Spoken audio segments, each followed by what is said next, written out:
Well, good morning, everyone, and good evening, good afternoon. I'm Jackie Klopp, and I'm at the Center for Sustainable Urban Development at the Climate School at Columbia University here in New York. And it is my pleasure to begin this part 2 of our Digital Data and Tools for Transport research. And this is a course that is supported by the Volvo Research and Education Foundations and their Mobility and Access Program for African cities. So we're very grateful to them for making this possible. Today, we're going to do a couple introductions. So please introduce yourself in the chat. And I'll introduce the co-instructors or have them introduce themselves in a minute. We'll do a very brief recap of what we did last time and open up the floor for any questions. And then we're going to have a presentation by Dr. Daniel Oviedo, University College London, about his really fascinating work on mapping walking infrastructure in a poor neighborhood in Freetown. And then we'll move on to something that's also very exciting, very important, which is the possibilities of using low-cost air quality sensors in transport research. So these are both really cutting-edge, important presentations because walking and walking infrastructure has been neglected, and also the connection between air pollution and transport has not really been adequately studied in African cities, and there's a lot of new important opportunities for us. So I will invite some of my co-instructors to briefly introduce themselves, and I will start with Daniel.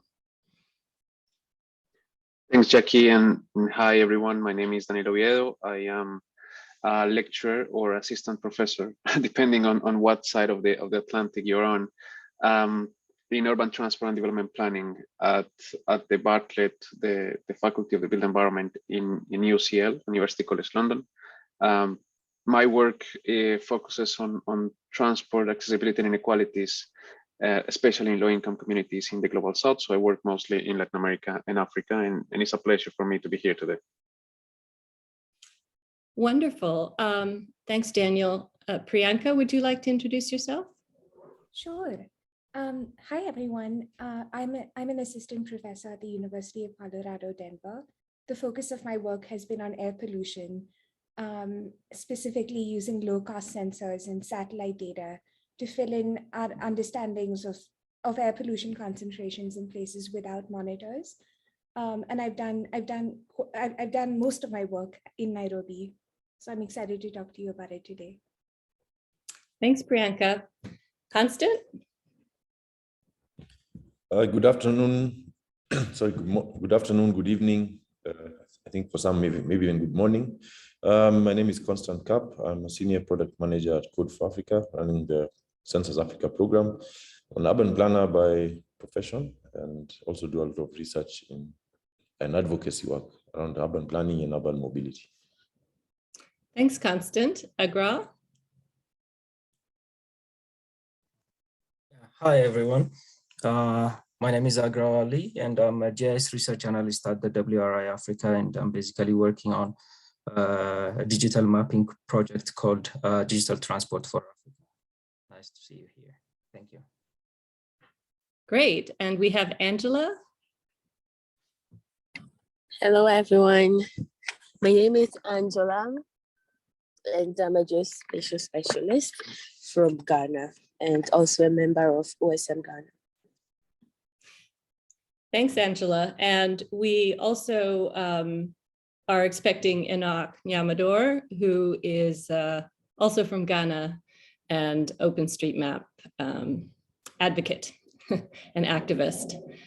Well, wonderful. I just want to emphasize that anytime during this session, you should feel free to jump in. And also, if you feel like you have questions after the class, please do contact us. So this is meant to be really network and community building. So ideally we catalyze some projects and some relationships that will continue onwards. So feel free to be in touch. So last time we talked about how rapidly technology is changing. We have a whole bunch of new tools, including some that you're going to hear about today, that are available for transport research. And it's very challenging for those of us who do transport research to sometimes keep up with all of this, but it is really, really important. There are new techniques, new data, new ways that we can address problems and really democratize data in transport planning, because as you know, a lot of times transport planning is done top down. A lot of times the data that decisions are made from are not widely available, and there isn't public discussion about it. So the other side of it is also we have many companies that are collecting data for their own private interest in the transport sector. So it's extremely important that we find ways to build open, shareable, standardized data for these kinds of public conversations we need to have in transport planning. And so this class is designed to really encourage transport planners to feel free to reach out to people who specialize in technology, and also to join communities that are trying to create these kinds of what we call digital commons in transport planning. So one of the key resources that we talked about last time was DigitalTransport4Africa. And Agra, if you're ready, maybe you could mention a little bit about this for those who were not on the session last time. Thank you very much, Jackie. For those of you who haven't been on the last session, I'd like to just give you a brief highlight about the Digital Transport for Africa project. So Digital Transport for Africa, or DT4A, is a consortium of different partners that have interest in transit mapping and transit data collection. So it was founded in the year 2017 by WRI, AFD, Columbia University. And from there, we managed to build a consortium. And currently we have different platforms. Maybe Jackie, if you want to go to the next slide, must be on the next slide. Yeah, here. Yeah, so we have different platforms for in this project. We have the DT4A website and the DT4A blog. These are basically to ramp up communication across the wider community. And I believe this website and the blog give good information about the status of digital mapping in the African continent. And the other resource that we have is the Knowledge Center. Here you can find materials and tools to learn more about digital mapping, digital data collection, and you can find different training materials here, and also the tools are available. So the tools and the materials that we have are open and open source, so you can use for any project that you might have. And we also have a repository, a data repository. So in this data repository, we have transit data sets in a standard GTFS format for 14 African cities. So you can use these resources, materials, and data sets for your research. Maybe next slide, Jackie. So just these are like some of the challenges we face while we this is like the innovation challenge, the DT4 innovation challenge. So we are planning to have, it's somehow a grant for researchers in Africa. So we will reveal this grant. It will be open on the 14th of December, but we will have the notice on our website starting from tomorrow, from the 7th. So this is basically to help researchers, academic institutions, NGOs that work towards digital data collection and mapping. So we are aiming to give 30,000 USD for 4 applicants each in African region. So if you have any research ideas that you would like to conduct, then you can submit a proposal and compete for the grant. Next slide, Jackie. Yeah, so we will have the briefing sessions, both in English and French. So the English briefing session will be on the 14th of this month, and the French briefing session will be on the 16th. So if you have any questions about the innovation or the DT4A in general, you can just join this register for the briefing sessions and join the briefing sessions and forward your questions. I hope you'll get answers for your questions. Next slide, Jackie. Yeah, great. Thank you. All right. Okay. Thank you. All right. Yeah, we're just doing very brief recaps. All right. All right. But feel free, Agra, is there anything else you would like to add? Sure. Okay. Thank you, Jackie. Okay. All right. If there are any other questions about that, feel free to reach out to Agra and also check out the website. And all of this information will be available to all the participants in this course. Angela, would you like to mention a little bit about the OpenStreetMap community, which is an enormous resource for all these different African cities? It also has, the community has developed an OpenStreetMap mobile application, and there are these really important open source tools like QGIS that are available for people. So last time we had a really good presentation by Angela and Inak, which you can view. We have all that information available. Angela, would you like to say a few words? Yeah, sure. Last week, we talked more about the projects, transport-related projects that are being carried out in Accra, and the importance, the challenges, the stakeholder engagement, and you would find the full presentation.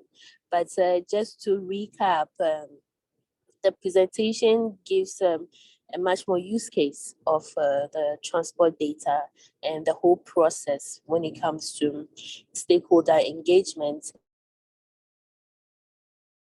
for users. A typical example is the Accra Mobility Project that served as the basics for another project called the GUMA project. So if this data is not made open, then GUMAP has to collect all that data over again, or it will take some time to actually get the data from the MMDAs and the Ministry of Local Government. The importance of OpenStreetMap cannot be stressed enough, especially the data, because it gives opportunities to everybody to learn about transport and the transport data. Big opportunity for researchers as well, for them to get a more easy introduction when it comes to transport data. Africa, it's very, very prone to let's say data duplication and also unavailability of data for the general public, because most governments tend to hoard the data and not give it to other people to use. I view OpenStreetMap as a community for progressive development for everybody, not only making decisions for the MMDAs or for the country, but also give that platform and the ability for people to understand basic transport data around them. I also gave a few challenges that we encountered when it comes to transport in Ghana. Some, it's the nuance of floating vehicles. So we have unions and they operate at certain stations. But in Ghana, it's very typical for you to see a vehicle that does not operate with any union, does not pay any toll or anything to help the transport system. And yet they take the passengers from the people that pay toll and are in these unions, which is a big deal. Currently, the trotros in Ghana are on strike because of the increase in transport fares in Ghana. So there are a lot of challenges that comes with transport system in Ghana and Africa as a whole. And the last presentation highlighted all of this. Yeah, that's all I have for now. Thank you, Jackie. Thanks so much, Angela. Yeah, and a lot of these little minibus systems have all kinds of challenges, but our first step is to really understand them, and we can't do that if we don't really have good data as a first step, and both qualitative and quantitative data, as I think Daniel's going to talk to us about next. So first of all, as we transition, I'm going to invite Daniel to share his screen. I'm going to stop sharing now. And are there any questions as Daniel gets ready about any of this work and these resources, which we hope you will use and explore?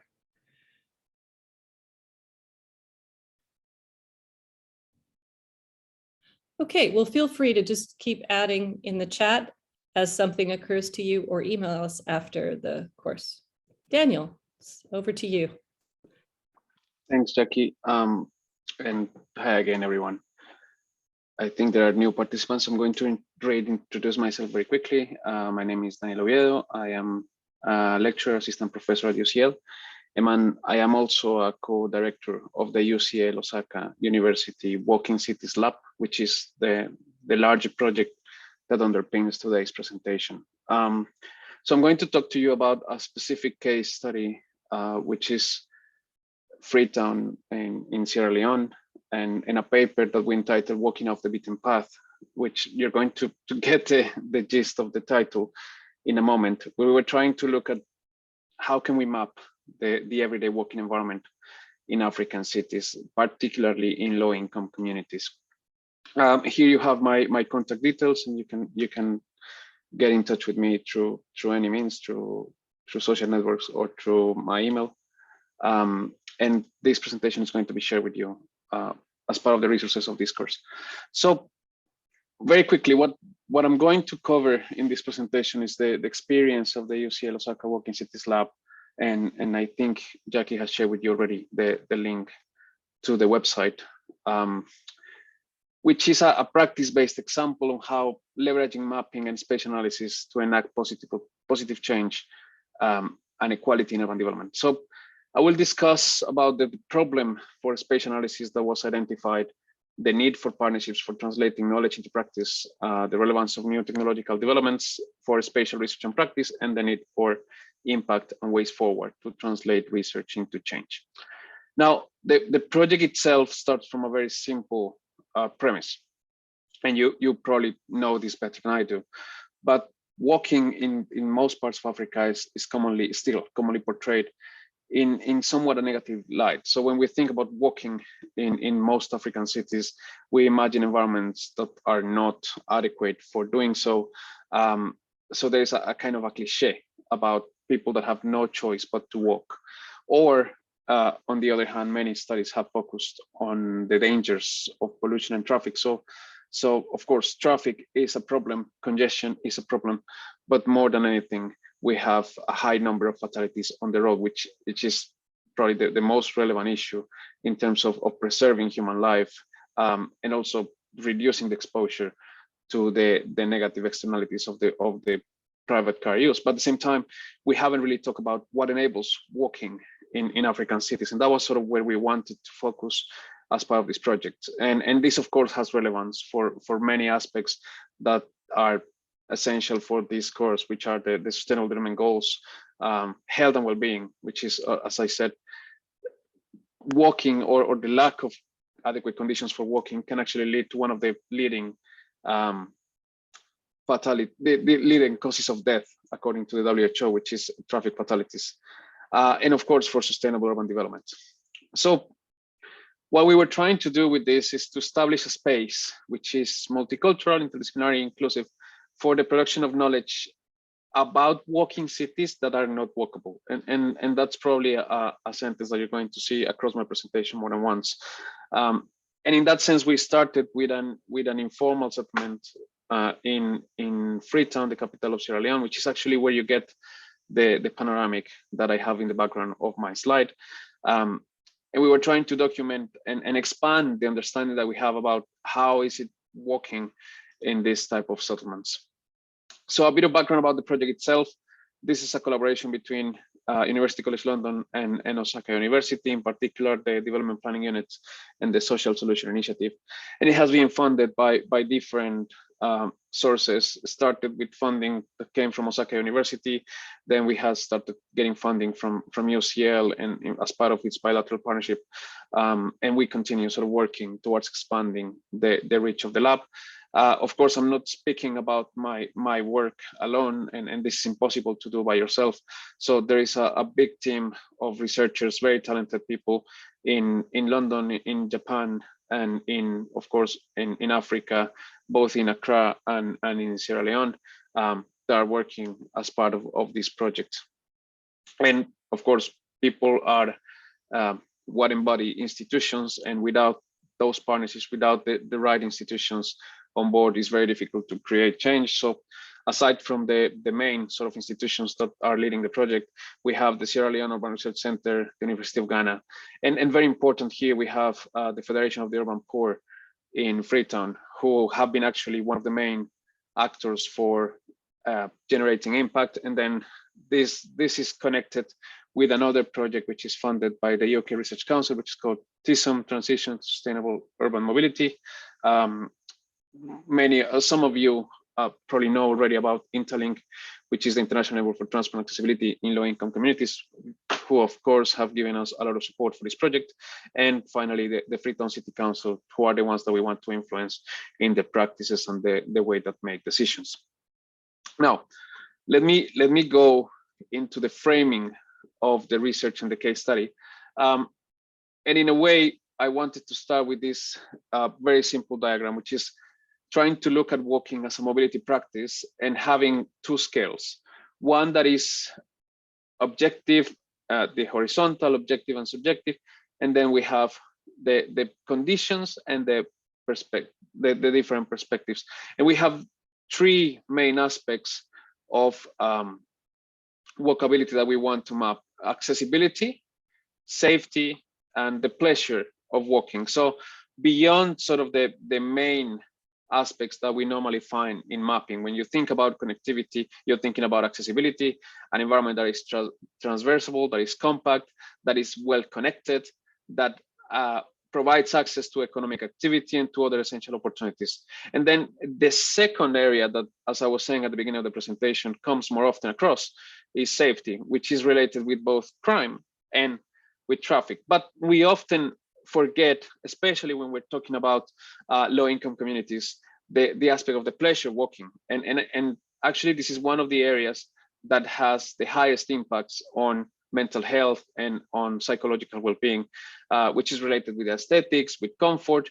And of course, as we start moving from one area to the other, if you look at it here in a scale from the most objective to the most subjective, perhaps accessibility is the easiest aspect of walkability that can be mapped from an objective perspective of the conditions of walking. And then we have the pleasure side, which is more subjective. And of course, in the middle is safety, which actually can be, on the one hand, yes, we can map crime events, for example, we can map fatalities, or we can map different elements that can be counted, that can be mapped, that we know objectively that they are there, but we also can map the perceptions that people have about how safe their environment is, about how comfortable the conditions for walking are in a specific area.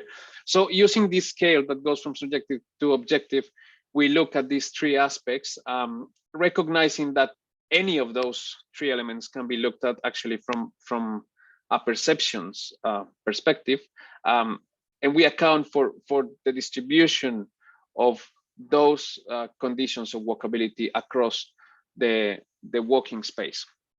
So something else that is important when we talk about walking is that the practice of walking really requires minimal objective infrastructure, right? So we could basically walk anywhere as long as the terrain allows.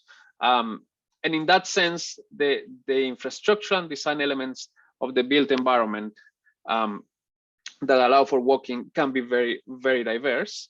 But what we're trying to look at here, or what should be ideal, is that the built environment where walking is taking place is not a source of physical fatigue or of stress, psychological stress.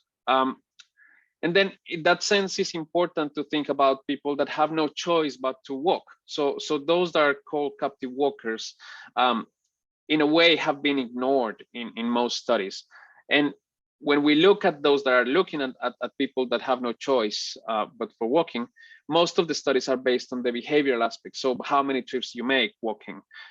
So that starts becoming irrelevant when walking is basically your only choice. It's compulsory for you to move walking. And then the other important part, and is the context of working on walking in African cities, is that there is limited information about the objective conditions such as crime rates or official registries about the location of where economic activities are or facilities. So in that sense, we're thinking about, well, some subjective measures can be more feasible, at least to generate a baseline to understand walking as a mobility practice and the environment that enables it.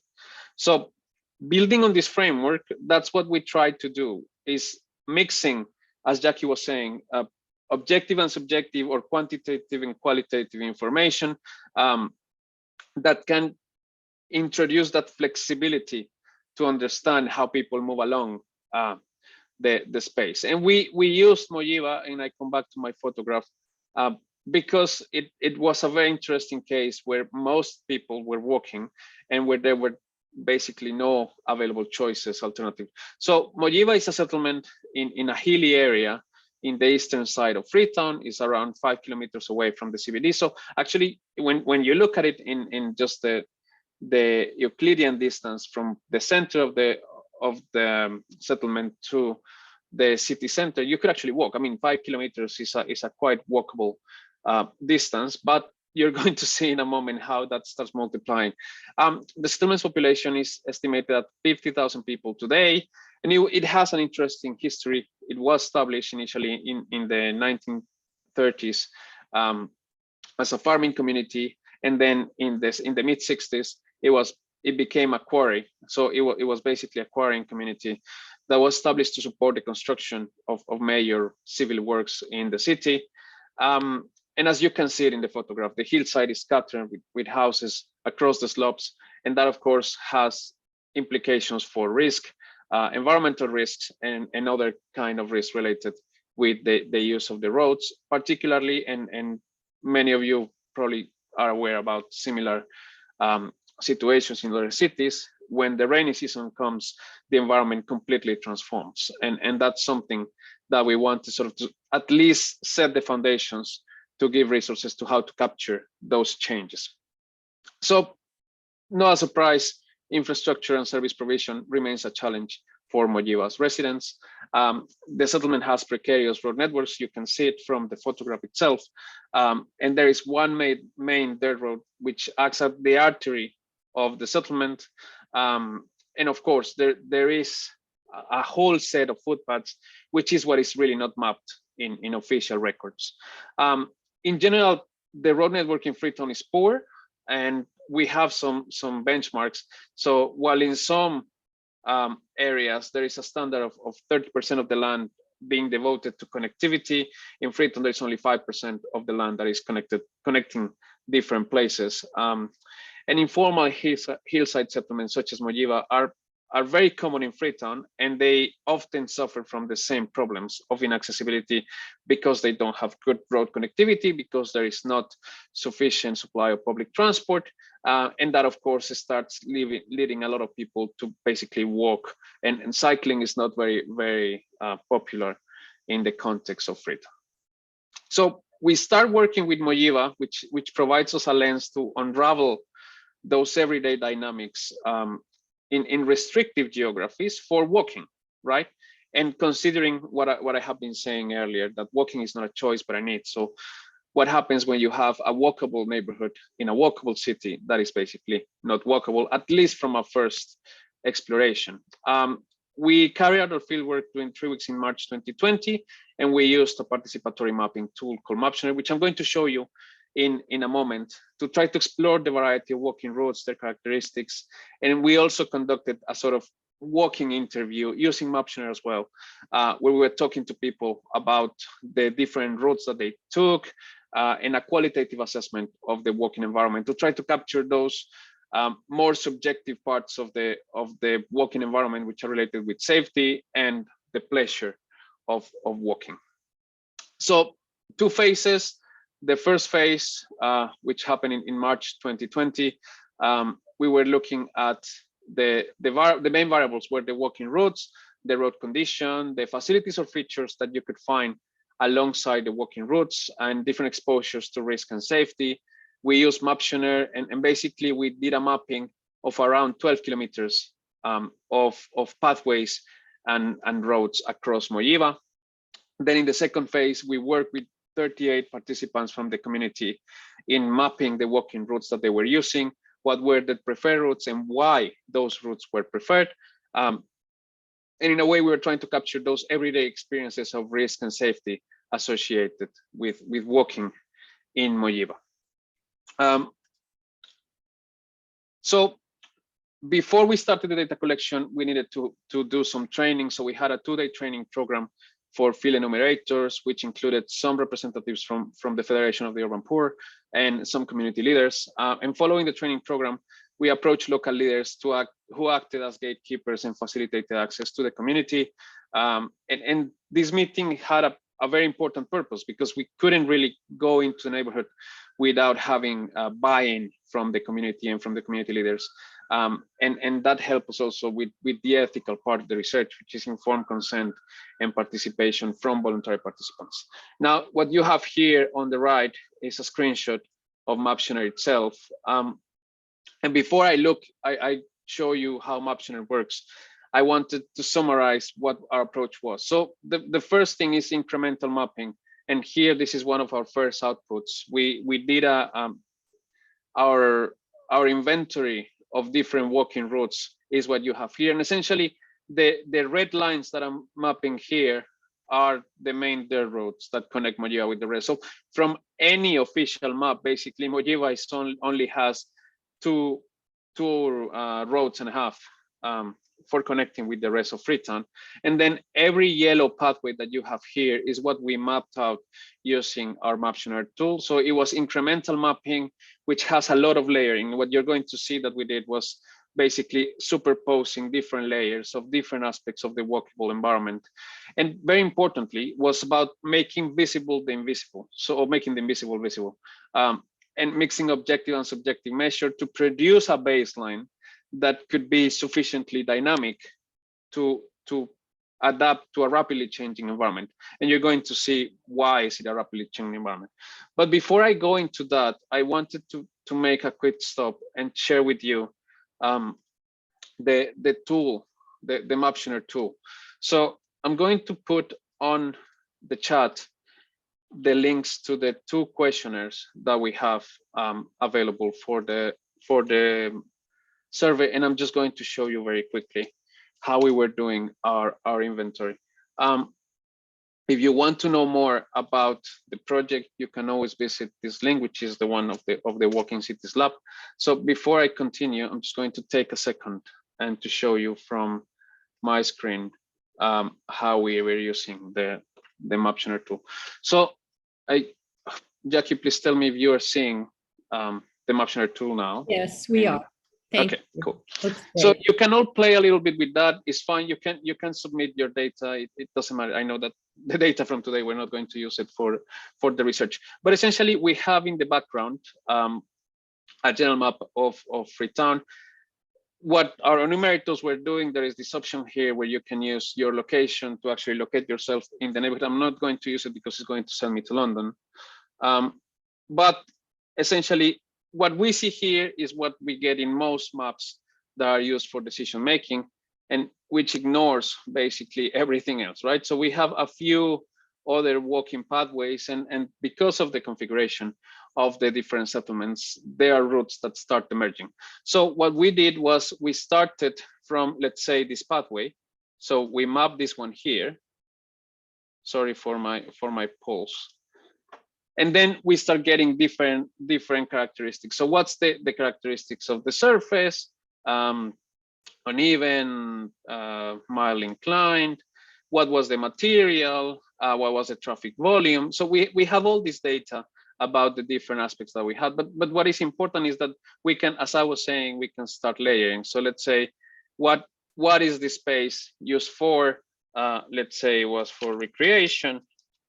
So we had different categories that our enumerators could do. We can include different aspects of the traffic environment. If you're looking, for example, at a road, you could say that there was a traffic light, and let's imagine that I already mapped this one, that there was a pedestrian crossing, so we can map this one. Of course, when you start going up in a place like Mojiva, is not very easy. But since what we wanted to map out was also aspects of comfort, aspects of safety, and I'm going to show you the results in a moment, what we found out is that there are aspects of shade. For example, there is a tree that is alongside that walking route that provides shade, and we can actually graduate here. It's of course a bit more depending on the perception of the person at the moment. Mind you, we were doing this in around noon, so morning to early afternoon. So the shade, of course, is also subjective, but let's imagine that it was a frondo's tree, so it has sufficient shade. And we can see how we start building in that simple line. We can start showing a whole set of different types of infrastructure, including some of the community-based initiatives for improving. So let's imagine that there was a drainage here, right? Depending how big that drainage is, we can say whether it was covered or not. This is not working, unfortunately. I need to review this. And then, for example, we can see that people were creating a bridge to go over that drainage, right? Or they created a rest stop where they can stop whilst they were walking. And all of this we found in Mojiva. So the rest stops could be very well signalized, or it could be just out of what people normally does. And that's why we talk about the beaten path, because what we have found in many places, and you probably can see this, when you cross maybe a square and there is the perfect patch of grass, and then there is the road that is paved, and there is this little dirt road that has just marked because of how many people go through it. It's the same that happens with many of the practices about the walking environment.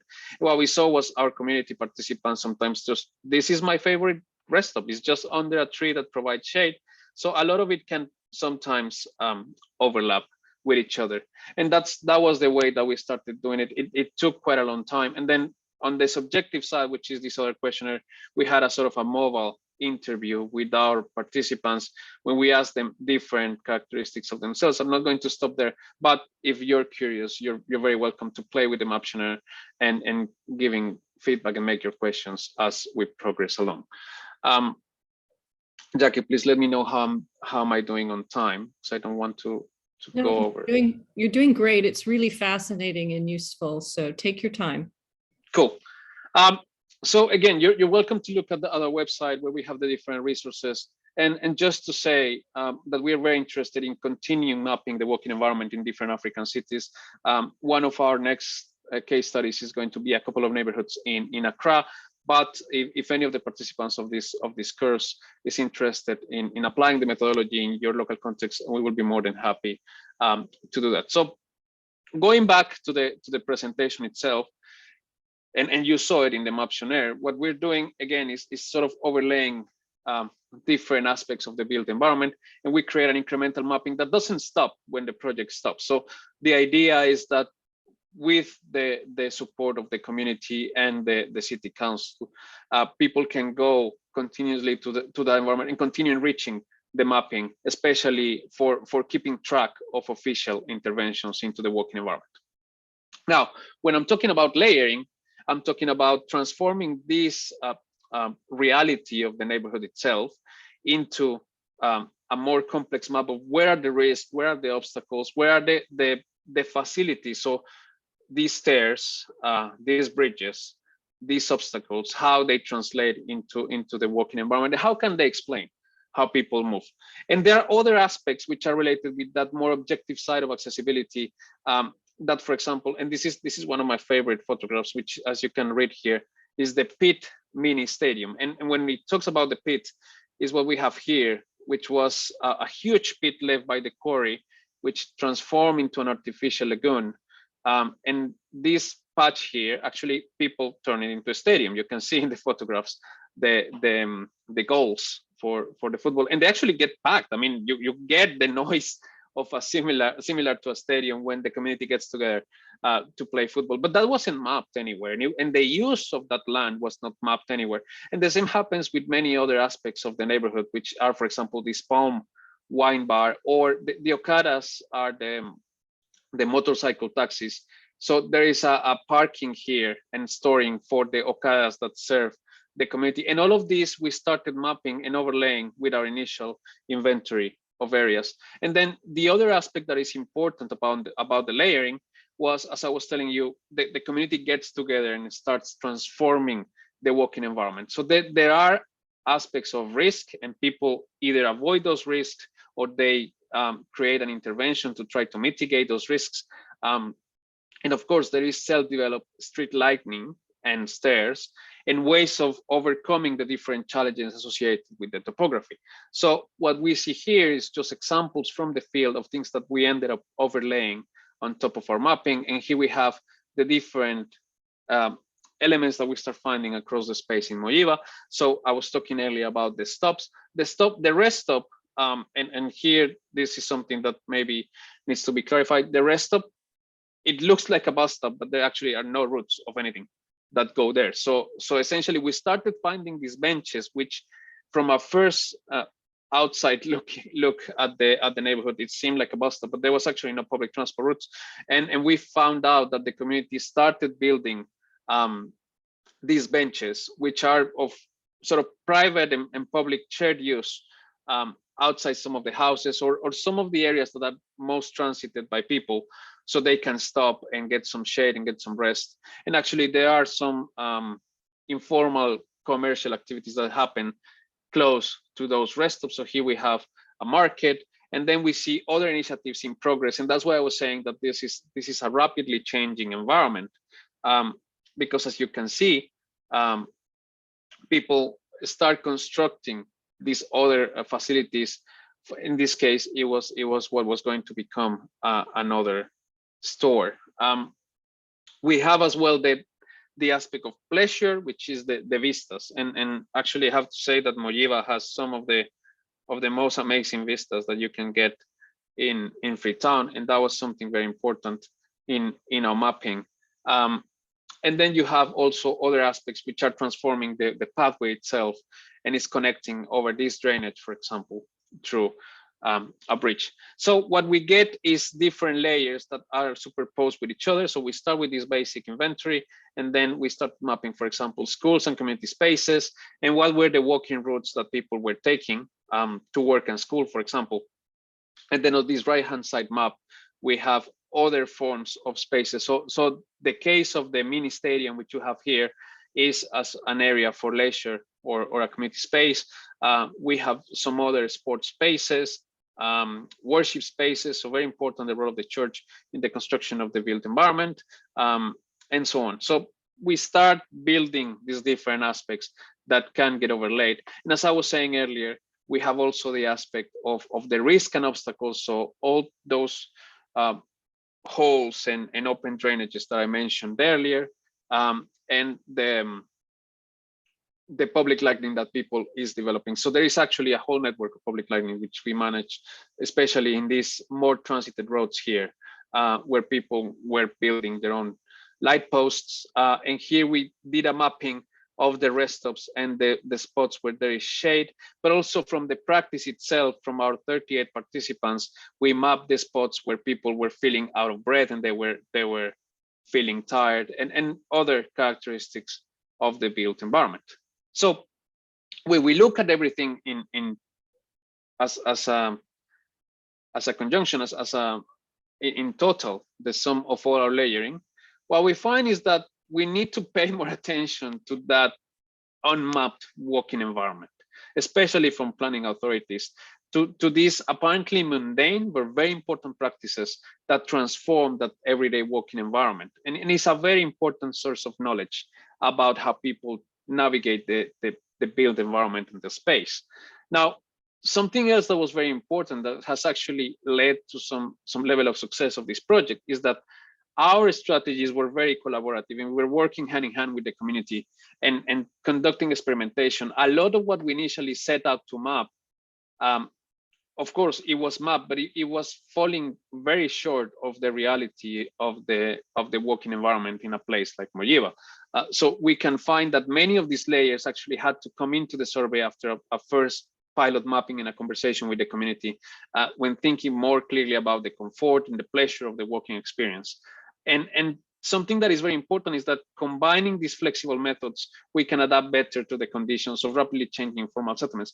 As you saw, so this photograph here was something that was being built at the moment that we were mapping. So probably today, there are already a few other facilities that are not captured in our maps. And of course, this was an academic research. So for us, it's very important to develop these resources for knowledge, for informing other research, for teaching, such as the research articles that Jackie shared with you. But there are other articles, such as the one in the conversation, which are more about a reflection of what does it mean that people in Africa do a lot of walking, but their cities are not walkable. And then we have other multimedia that you're welcome to look at, such as an active travel podcast, where we had a whole discussion about what it means to walk in the global south, some more local publications from our colleagues in Africa, and then other forms of analysis that build on this work to try to explore from a different framework, for example, with the right to the city,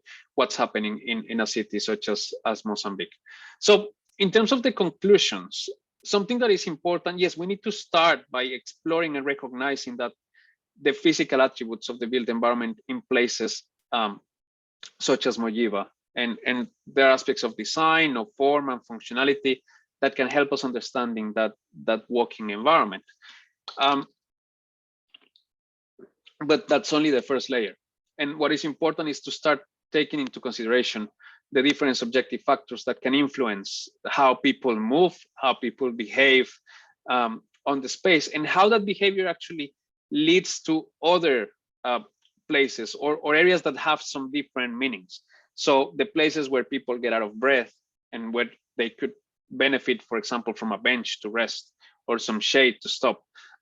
The places where there is shade and people naturally stops there. The places where people stop for the vistas and so on. So those areas that without intending to do so, or at least from a planning perspective, are generating added value into the walking environment. And in that sense, mixing objective and measurable features of the built environment with subjective perceptions of pleasure, of risk, of well-being becomes very important in understanding how the walking environment comes together. Now, we can conclude, and that's something important, and unfortunately I have to admit that we started with a very narrow vision of just trying to map accessibility, which has been my area of work for a long time. So we started looking at access as one of the main drivers of walking, but what we see is that there are other drivers that lead to collective adaptation and the transformation of the walking environment. And there are many responses by the community that can actually help improving the walking environment. However, it is important to recognize as well, and unfortunately this is a snapshot, not continuous mapping of what's the evolution. And one of the weaknesses of the research is that we were not able to collect data during the rainy season to see as well how would these pathways look when it's already in the middle of the heavy rains that Freetown experiences. But something that is important as well is that there is a trade-off, and the community sometimes may be trading off short-term and long-term risks. So, for example, the bridges that can improve access can also block natural rainwater canals, which actually worsen flooding and landslide during the rainy season. But in any case, it sets an interesting baseline to start looking at what happens later down the line. And combining mapping and interviews are actually a viable approach. It's relatively low cost to do that for collecting data and generating analysis that can be built by the community and completed with relatively small investments. Now, something that was very important for us when we started this project was generating impact. And this year we had the opportunity to deliver the research outputs, which were essentially the maps to the community in Moyiva. So this is here when our colleagues from the Sierra Leone Urban Research Center were delivering the maps printed in as high resolution as we could. And we gave them a training of how to understand the mapped outputs and how to use them to negotiate for public interventions in the neighborhood with the help of FEDARP. And currently they're actually using the maps for advocacy and community-led planning to try to support implementation of different works in Moyiva. And one more recent update is that we have been in conversations with the World Bank, who have actually a walkability project in Freetown, but we're only focusing on the main corridors where there is already traffic and they already been sort of paved and so on. And we managed to convince them to have a pilot intervention on Moyiva to try to improve the walking environment. So with that, I wanted to stop and maybe give some space for questions and discussion. And as I said earlier, you feel free to get in touch with me. Thanks, Daniel. That was really fascinating. And I really, really like the holistic approach. It's really interesting to see that these residents of this community have done planning bottom up for themselves, and that they're actually following probably principles that we now consider best principles. I mean, because they have to, which is making places, trying to make them walkable, even though it's a challenge for them with little resources, and also mixed use probably as well, right? They're creating all these amenities. So I am curious, if no one else has a question, I'll jump in, about how the city council is seeing this. Often these places that we call informal settlements, which I like to call poor neighborhoods, are seen as informal. So it means you don't have to necessarily plan for them because they're still informal somehow. Has this changed some of their perspectives, and are they thinking then about working on with the community to upgrade and actually put resources in? And also, is there a sense from the community members that they would like to have more motorized transport, that they need access roads? So, you know, we don't want to romanticize, you know, the situation that they're in. It's a very good question, Jackie. And something that is important is that the Freetown City Council has adopted in the last administration a very proactive strategy of improvement of neighborhoods, especially of those that sort of started as informal settlements and concentrate a large share of the low-income population. But one of the things that we discovered, and although the community had been working with the city council and with the federation and with other organizations, is that transport was often not an issue. I mean, when you put it in perspective, when you don't have access to water, when you don't have access to sanitation, there are many other sectors that take precedence. But when we talk about transport, people really presented it as a significant constraint for their well-being, for improving their life choices and so on. And there are initiatives that are disconnected from the connectivity. So you can get, for example, some bottom-up initiatives, or even from the city council, about strengthening the markets, right? But there was no consideration about how to improve the connectivity to those markets, especially to people that could walk, that are a walkable distance from those markets. So there was what has happened in our conversations with the city council is a recognition of the need or the impossibility of looking at aspects of planning and infrastructure in isolation. So that siloed approach of different sectors, let's just look at the water, let's just look at sanitation, let's just look at the markets, it's impossible to look at without considering how people is going to access those opportunities. And that's something that has sort of escaped the conversation. So with this, what we're doing is shedding light on the need to provide that connectivity as a structural precondition to actually improve access. Because you saw in the maps, we had water access points, right? But nobody really in the city council had mapped how is people going to get there. They just assumed they were going to use the same 3 dirt roads that were there. And actually many of the stairs, many of the areas that we identified for improving connectivity came out of the need to connect with those water access points that were developed. So it's about that. And they have been very receptive in terms of trying to start generating information and providing resources to improve those connectivity to those essential services, because it stops becoming about walking or sidewalks, and it starts becoming about giving people access to water, to healthcare, and so on. And that's sort of the approach that they have started to take. Yeah, that's fascinating. That's a real great impact from this research and work. Constant. Yes, just a quick question. And this is in relation to using Maptionaire, because we've been doing a bit of work with, well, we've been trying to do a bit of work with Maptionaire here in Nairobi and Mombasa. And we found that the user experience has not been too friendly, especially for people using mobile phones, and more for people using mobile phones. Those who use tablets, I think, find it much easier. And with PCs, it becomes a bit tricky because of the number of, depending on the number of turnings or stops that someone, or change in mode that someone has to use. What was your experience, and what gadgets did you use? So we have had different experiences with Maptionaire, and you're right, Maptionaire can have some issues about accessibility. So what we did in Mojiva was we trained our enumerators, which were community members as well, albeit, of course, more educated and more familiar with technology, and that's a precondition for any digital tool. And we had them working and doing the mapping with the community. So we tried to do self-report. It really didn't go very well, partly because of what you're saying. Maptionaire is a web-based tool, and the advantage is that you can have a link and just share it with anyone that has a device.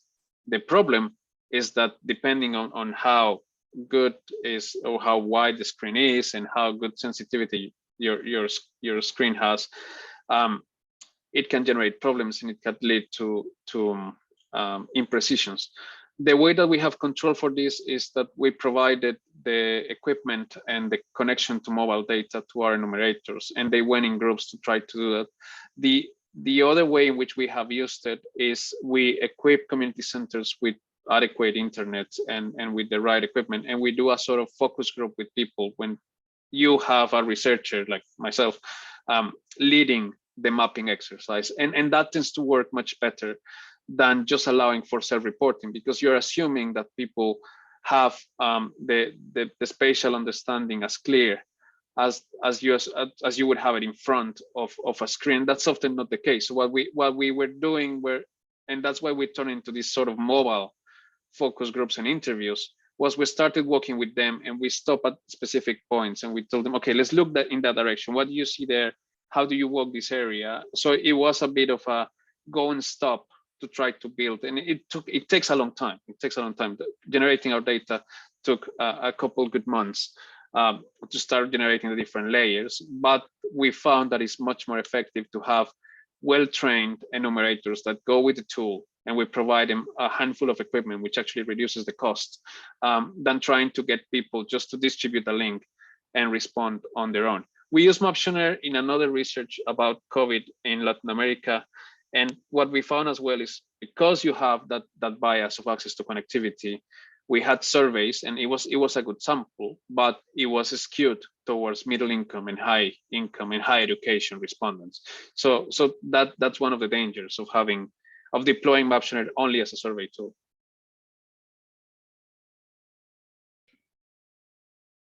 Yeah, that's really important to understand those technical issues on the ground. I hope that was helpful, Constant. There is a question in the chat from Genevieve.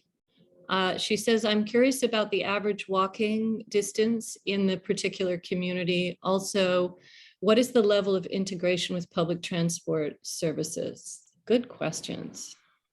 Yes, so the average distance walking for people that, we can divide this between people that mixes modes of transport and people that only walks. So remember that I said that the average distance from Moyiva to the city center was 5 kilometers. And what we found is that for captive walkers, the distance tend to be between 7 and 10 kilometers. And then in terms of the connectivity with public transit, so there is a very limited number of sort of, let's call it institutional transport that is controlled by the public sector, or that is regulated by the public sector, and is basically buses that circulate on the main corridors. Most of the demand of public transport in Freetown is served by Okadas, which are motorcycle taxis, and kekes, which are the tricycles. And wherever the tricycle cannot go, because of the topography, because of the condition of the road, you're not going to get coverage. So in the case of Moyiva, for example, the majority of people that could use some form of motorized transport was the motorcycle taxis. And actually the fare is sensitive to the state of the infrastructure. So the driver actually increases your price if you're going to an area that has an unsurfaced road, or during the rainy season, they cannot go any further than that certain point. And that, of course, has a problem for access to public transport. So most of the people that was mixing walking with other forms of transport, they were going down the red roads up to the area where the slope is more, let's say, amicable for motorized transport, and they took either a motorcycle taxi or a tricycle if it was going up from there to the destination. So it's an important part of the analysis, in the sense that most people in Moyiva need to walk at least for 1 kilometer or more in that walking environment before they can take any form of motorized transport. And there is no good integration between different forms of public transport in Freetown in general. And I assume, Daniel, that cycling is unpopular because of a lot of the hilly nature of the topography. Yes, although there are many areas where the infrastructure and the slopes would be accommodating for cycling, but people just doesn't consider cycling. And in a conversation I had with people in the Freetown City Council, I was telling them, why don't we try to generate, I don't know, a pilot for a ciclovia or something of the like. And they were very resistant to it, because the areas where you could cycle is the areas where most people like to drive their cars, and they would get a lot of pushback from the car users if they start suddenly closing areas, roads for the use of cycling. So it's a problematic issue. But yeah, I mean, the slope is an issue in neighborhoods like Moyiva, but in many others where you could cycle, then you have that other problem of the perception of cycling in general. Really interesting. If there's no other questions, I have one other question. I am curious about sharing this super valuable data, and is there a way to put some of this data onto OpenStreetMaps or some of these open platforms? OpenStreetMap obviously comes to mind. How accessible is the data to others who want to do research? Because that's like one of our big pushes, is to have this kind of data for accountability and also innovation and also research. So we have generated our data as Esri shapefiles and KLMs that can be open in Google Earth. We are considering to upload it and to contribute to it in OpenStreetMaps, but at the moment our resources are a bit tight to dedicate the time to that. But yeah, I mean, I think it would be important. The other thing that we're trying to do in collaboration with the Freetown City Council is to combine our mapping of walkability, actually connecting with Genevieve's question about coverage of public transport with some of the GTFS data that they have for the routed public transport, to see if there are ways of improving access. And that, of course, should also go into open data repositories. Yeah, we should continue to have this discussion. And also we'd love to have more of this information up on on our DT4A platform. So we will certainly follow up with you on that. I don't know if Agra or Angela have any comments as to how this tool might be useful, because we really do need this walking data and walking infrastructure data. Agra? Yes, Jackie, thank you. So we are open to accept walking data sets if it is in a standard dataset format, and host it in at the DigitalTransport4Africa repository if it is available for like a lot of cities in Africa. So it's an open platform. So if you have the data, you can go there and upload it on the repository. So we are open to accept that as well. Thank you, Jackie. Great. Angela, Thanks, Agra. any thoughts from the OpenStreetMap community perspective? If not, no worries. Okay. I am very much interested in implementing such projects in Ghana. It's very similar to Not Without My Bike in Hamburg, which is by Trophy. But this time they are looking at mapping bike lanes, because bikes and cars have very large disparities when it comes to carbon emissions. So that it's the way to go. A lot of people walk in Accra, but it gets very risky because there are no walking lanes in some parts of Accra. So you have to share the lane with some the motorists, and it's very, very risky. So I'm looking forward to seeing how this goes in Accra. Thanks, Angela. Yeah. We're going to reach out to you when we start doing our mapping in Accra next calendar year. Sounds great. But I hope it gets open, like the data is open straight away. That's the plan. Is there an OpenStreetMap community in Freetown? Okay. Well, thank you so much. I think that was really amazing. And I think this kind of work is incredibly important for exactly what Angela was just saying. In so many places, there's just no walking facilities. It's incredibly dangerous. People die all the time because of that.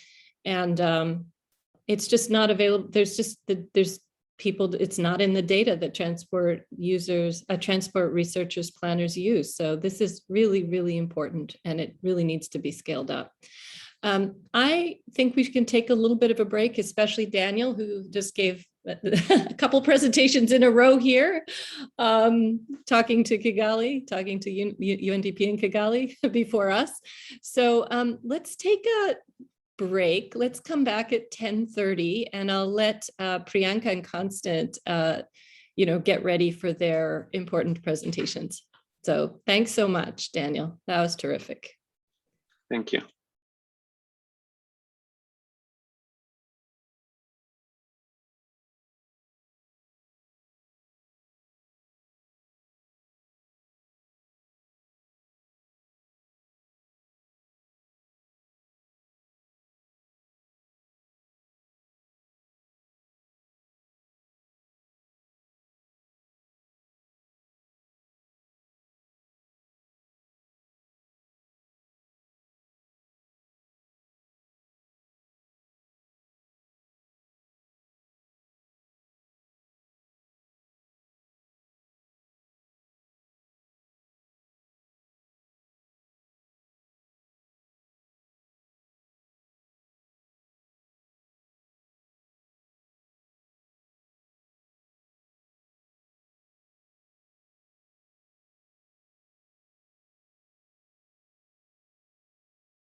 Great.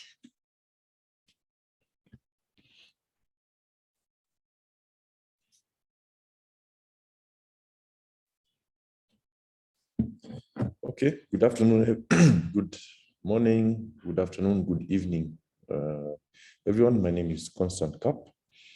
I'm a senior product manager at Code4Africa and an urban planner by profession, as I said earlier on. And we'll be taking you through this session that we look at air quality monitoring, transport research, mobile monitoring, and local sensors. A bit about Code4Africa. We are a federation of indigenous civic labs, civic tech and open labs in about 20 different countries. And we also we incubate a program called Sensors Africa, which is a program I'm running here. And we are involved in the development of technology for urban areas. Initially, we've started by doing a lot of work with air quality monitoring, and we're slowly going to other monitoring of other environmental elements, as well as coming up with smart solutions for cities.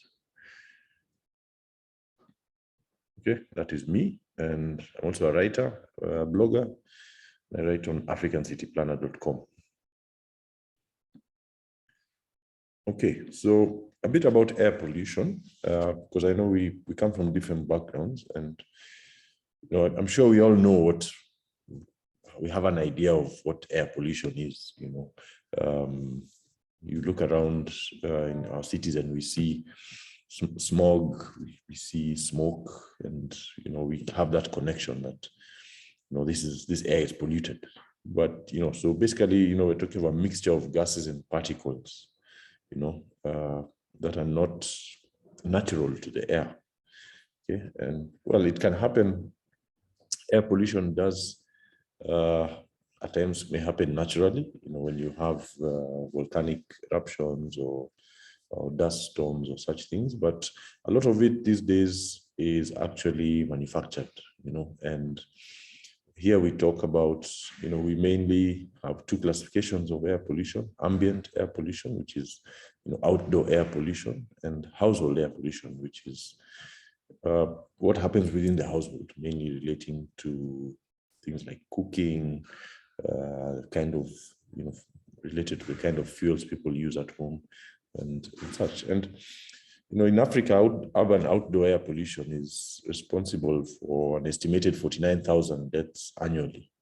Okay, and the main burden being, as we know, in sub-Saharan Africa.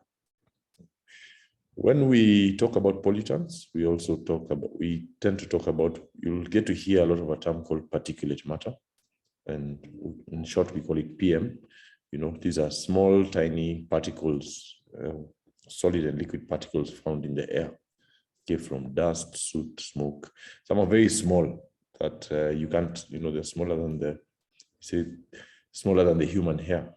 Okay, and for instance, when we talk of PM 2.5, these are tiny particles or droplets, less than 2.5 microns in width. Now, like inches, meters, and miles, a micron is a unit of measurement. Okay, and when we talk about that, we're talking about several thousands of them could fit within, almost 30 times smaller than the human hair. Okay, a micron. So you can imagine how tiny some of these particles are. And we're talking of 2.5 or 1 or 10. These are very small particles, and when we breathe them in, they actually end up going all the way to our bloodstream, and that's where we end up getting affected. Now, generally, a lot of studies are done around PM 2.5. Priyanka will talk a lot more about that. And the WHO has also set up standards on acceptable particulate matter levels for within 24 ranges for human beings. Some of the common pollutants, I'm sure this is not new to us, cooking methods, tobacco smoke, types of paint that's used, wood varnishes. But more than anything else, I think the important one for us is the one listed at the bottom of the list, which is vehicular exhaustion. So that is a growing pollutant in sub-Saharan Africa, because we are becoming more and more motorized. We are having more vehicular emissions coming out on our roads, and we are beginning to see it. If you ever see images of some of our cities, you can tell that a lot of those fumes may not necessarily be industrial fumes. A lot of them may be vehicular fumes. Industrial fumes are a big cause of outdoor air pollution. Let's not run away from that fact. But vehicular fumes are growing as a cause of air pollution. So why should we monitor air pollution? It sounds like something obvious, but we have to identify, polluted areas as part of, our research and advocacy work. We have to be able to have that kind of proof, as to whether the levels are within the World Health Organization standards or not, which is extremely important. We also have to be able to know how effective air pollution programs are. If we, change fuels in a neighborhood, convince people in a neighborhood to change some of their fuels, or we tell people in informal settlements, to open their doors and windows when during the day, especially when they're cooking, or to cook outside the household.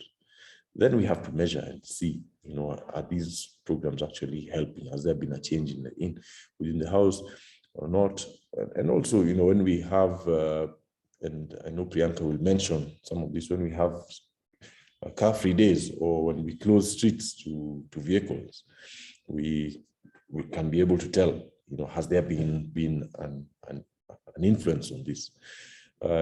We recently did some questionnaires, a survey on a street in Nairobi that had been recently pedestrianized.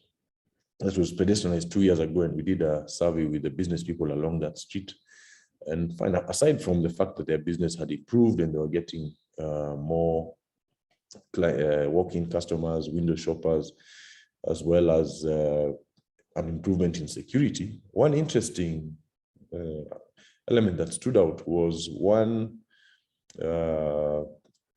person who said that he uses his inhaler less often.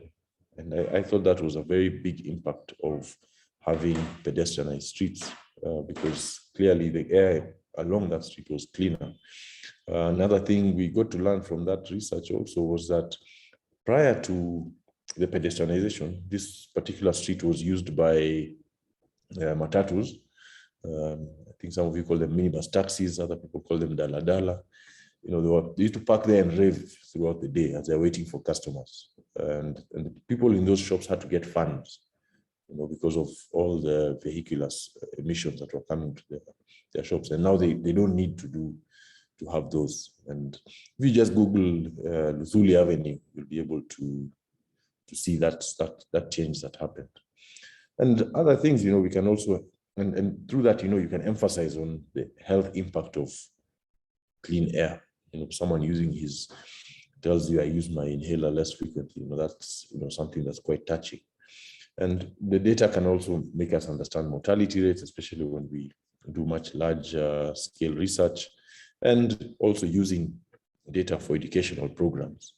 I know of one group of researchers who are teaching kids about air pollution, and they would have a nice image of a drawing of a human being, and then the kids would write down the parts of the body that would be affected by air pollution. And when you have such data, you can also put it in visual form that is acceptable and understandable by people. You can also influence policy. We've done many advocacy programs as Code4Africa and also with other organizations, to push for application of policies relating to air pollution. Okay, this is an example of, an informal settlement that some air quality study, I know it's not so clear, but some air quality studies were done, by different organizations, Code4Africa, Stockholm Environment Institute, and others. And, a relation was done between this air pollution and health situation within that particular, within the particular neighborhood. Okay, and a lot of advocacy work was done with community radio stations to get people to change some of their habits. And there was also advocacy work done with some factories that were located near the informal settlement and were emitting fumes. And the unfortunate thing is many of the people within that settlement also worked in the factories, so they didn't want to be kind of whistleblowers. But I got to learn early this year that some of these factories installed cyclone separators that are able to clean up, some of the air being released by the time they're releasing some of the smoke and air, and that's better for the residents. Okay, these are examples of some of the sensors we've used, low-cost sensors. We call them low-cost sensors, and this is through a citizen science. It's what we call citizen science, where we don't necessarily use traditional data sources. Okay, practitioners work with communities, with people, to widen the impact within a shorter period of time. For example, what was done there in Nakuru. What we have here at the top, on your top right, is an indoor air quality sensor that was designed and manufactured or designed and put together by Code4Africa. In fact, actually, all these three sensors here. The lower one, the one on your bottom left is, top right is the indoor air quality sensor. Bottom left is a recent outdoor air quality sensor that was used in a co-location study in South Africa. And then the larger images was some of the prototype sensors we were using a few years ago. So the whole idea of citizen science is to engage practitioners and normal citizens, okay, and through some form of public participation, okay, in scientific research. So it's a great way to enhance community skills and get passion out of the community in order for them to answer questions and understand, how things in the world work.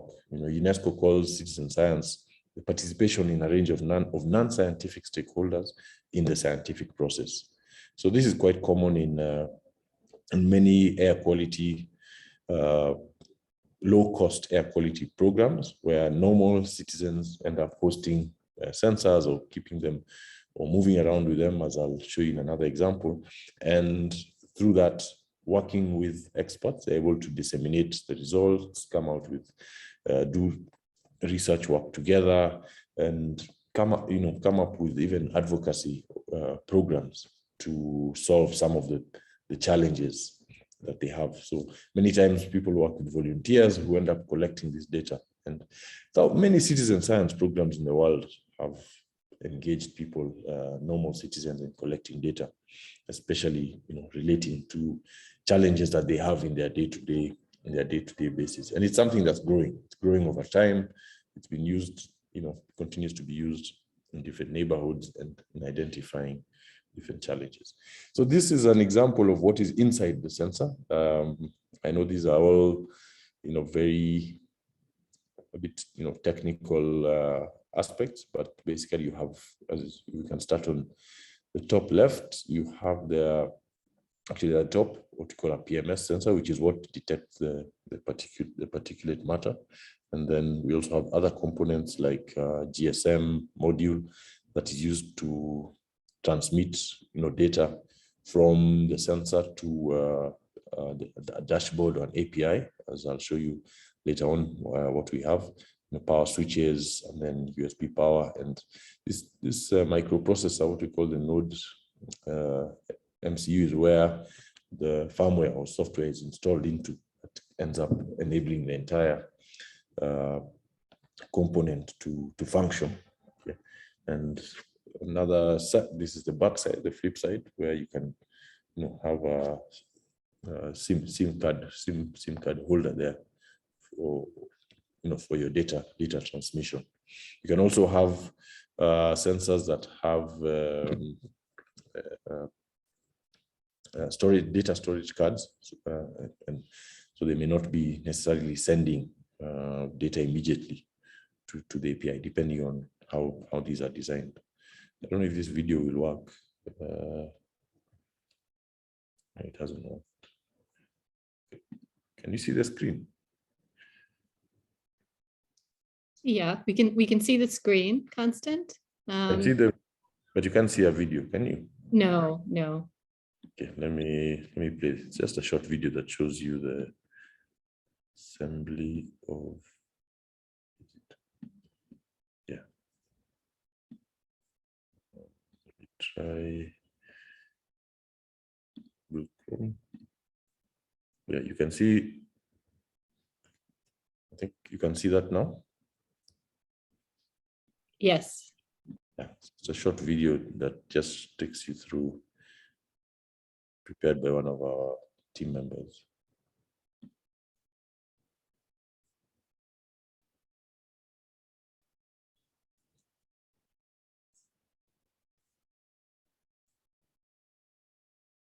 Okay, I can go back to presentation. Where is the presentation? Here. Okay, so I mean that just that when eventually, since many times you have to put these outlaws, you end up compacting them in those kind of enclosures you've seen in the images, and then you put them out there. We have sensors that work by using power. We have others that work using AC power. Some of them, others work using solar panels, which are much easier, especially when you're engaging communities out there. The smaller sensors have power batteries, similar to a power bank that you charge once in a while and can be used. Okay, then of course there are different strengths and challenges of using low-cost sensors. They're compact, durable, easy to assemble, not difficult to repair. Using solar power, they're not affected by blackouts. And then sometimes you can use reliable networks to send data. Of course, the challenge, sometimes you get component shortages, development cycles, they take a while. And the other challenge also that's not mentioned here is that at times you may get some form of inconsistencies in readings. Okay. In fact, if you look at, I can show, let me just stop the share and open my video. This is a purple air sensor that comes with 2 particulate matter sensors. And they come with, they usually install 2 of them on these sensors in order to ensure some form of consistency. Because sometimes you may get a situation where the one of the sensors may weaken over time and end up not producing really reliable results. So another thing that you have to do with these low-cost sensors is sometimes co-locate them with what you call reference monitors, just to be sure that the readings are consistent. And they may not be exactly the same as the reference monitors, but then you can come up with some form of calculations in order to be able to align them according to what the reference monitors say. Okay, so here now I'll show you a small dashboard that we have at Sensors Africa. And if you go to that, you can visit the website, or I can share my screen again. And because what we have at Sensors Africa is we have some form of real-time monitoring going on in different, mainly Nairobi, but also in other cities. I'll share the link on the chat, which you can visit, but I'll also share there. So if you go to that link that I've shared, you'll see what you can see on my screen now, which is our homepage. And we're still developing, we'll be starting. You can go to, and you can choose a city. So these are the main cities where we have sensors, the most active ones being in Nairobi. And there's a map that you will get to see on the screen. It takes a bit of time to load, but it ends up showing you our existing monitors. And okay, now it's taking time. Much more time than I thought it would.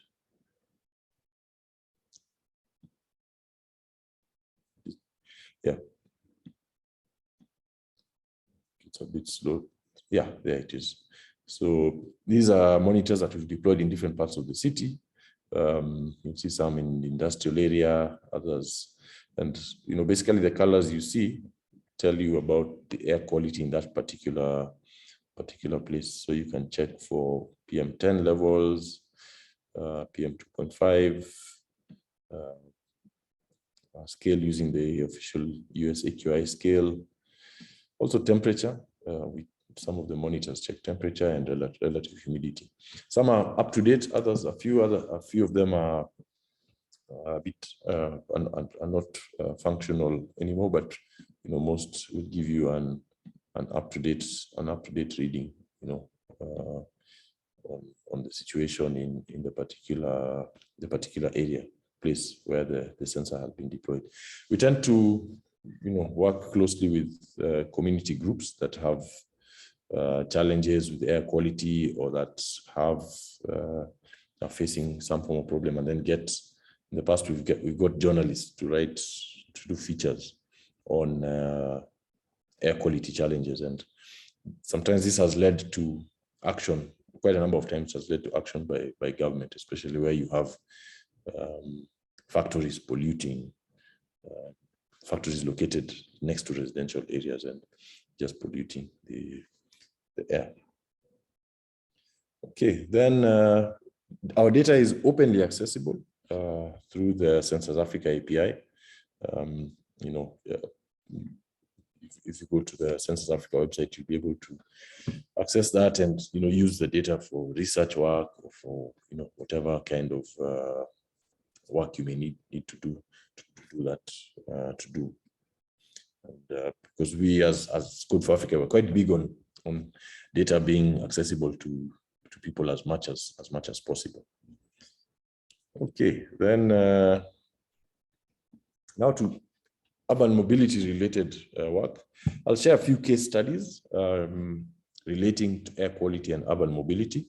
And this was, first of all, the first case study was done by a group called Open Seneca few years back, 2019 and 2020, actually, last year and the year before. And in this study, what happened is air quality monitors were deployed on different means of mobility, different modes of mobility.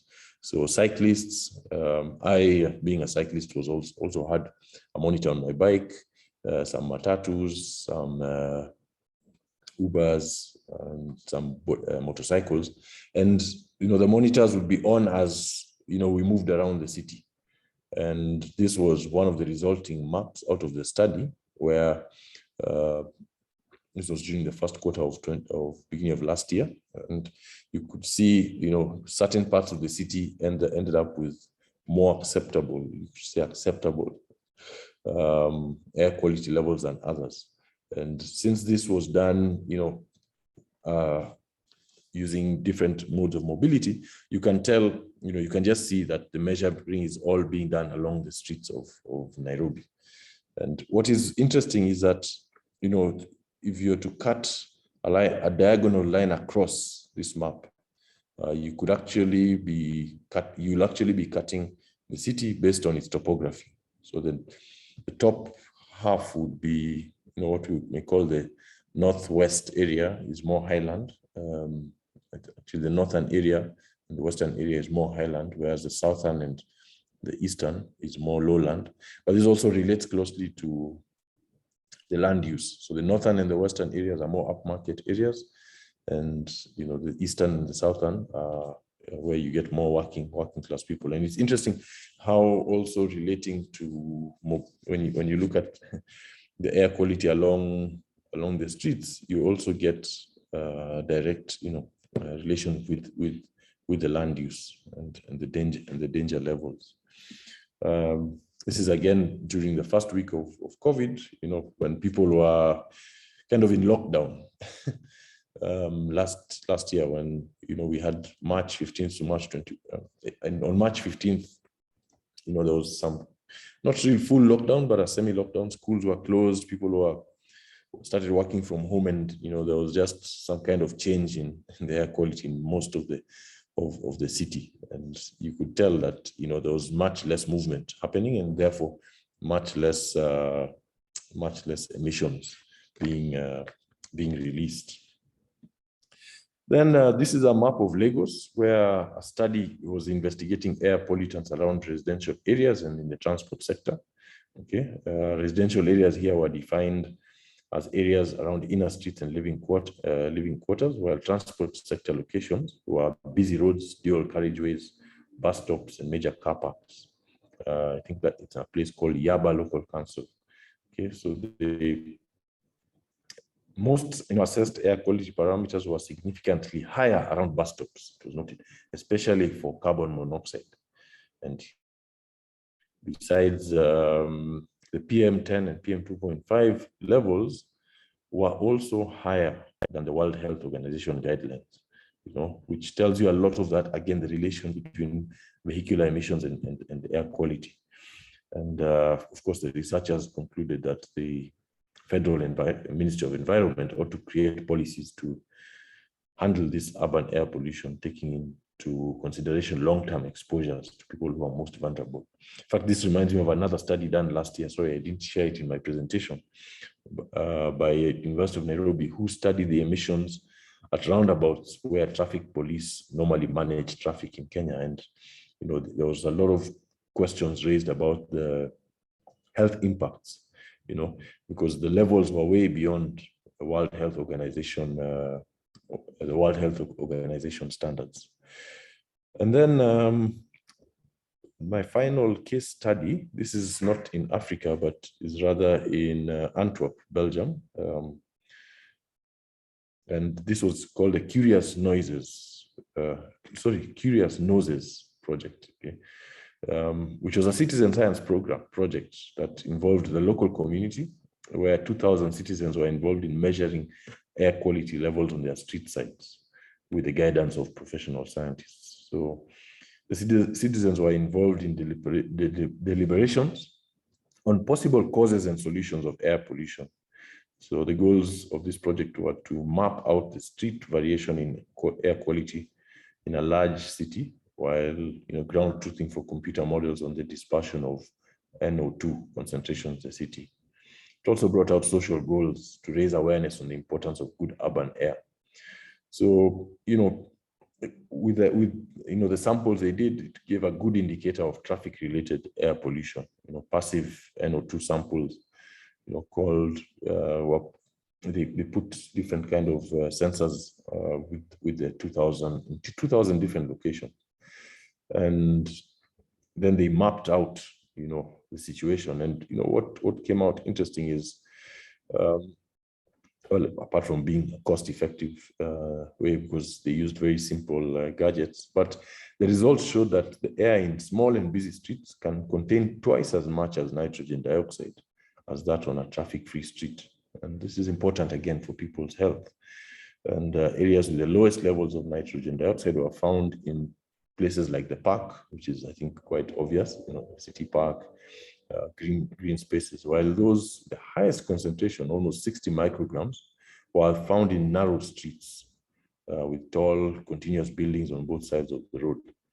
And, that tells us again, about the impact that vehicular emissions have on air quality. The program apparently has expanded, and now there are up to 20,000 volunteer citizens involved in this particular research study. And I don't think I'll go into too many details, but we can already see the impact of nitrogen dioxide on we know the impact it has on people's health. To conclude, air quality in urban areas is important, and because of its influence on health. Air pollution is a growing problem in many parts of the continent. Unfortunately, many times, there's a shortage of data there's a shortage of existing data for action to be taken, and sometimes there's no political willingness to take action. We're seeing a lot more discussions around electromobility, which is very important. And we're also seeing, beginning to see more awareness and groups like, research groups and activist groups coming out to emphasize on the need for air quality. Citizen science groups like ours who look for volunteer citizens willing to work with us in advocacy work and hosting some of these sensors are also growing over time. And I think I'll stop there. Maybe Priyanka can go ahead with her. I'd put here any questions, but maybe questions can come after Priyanka's presentation. Thank you very much. Thanks, Constant. That was just terrific. Since we do have one question, maybe while Priyanka's getting set up, we could take that. Olajide, please feel free to ask directly. Unmute yourself. All right, thank you, Jacqueline. I want to appreciate the presenter. One of my concerns is that I'm doing a PhD research on transport emissions in Ibadan, Nigeria. But one of the questions that has been raised that has still not been answered by this presentation is that how do we differentiate the emission from other sources and that of transport? Because these sensors that he has shown us will also pick up emissions from other sources along the routes that they have examined. Now, what I would suggest there is a model that measures vehicular air pollution only, which is the IV model, International Vehicle Emission Model. That's a certain estimates emission from vehicular source alone. And that's what I'm using. I took particular interest in this course because of this. And I believe that maybe in the nearest future, we can have something that can measure emission from only vehicles. Thank you. Thanks a lot for your contribution.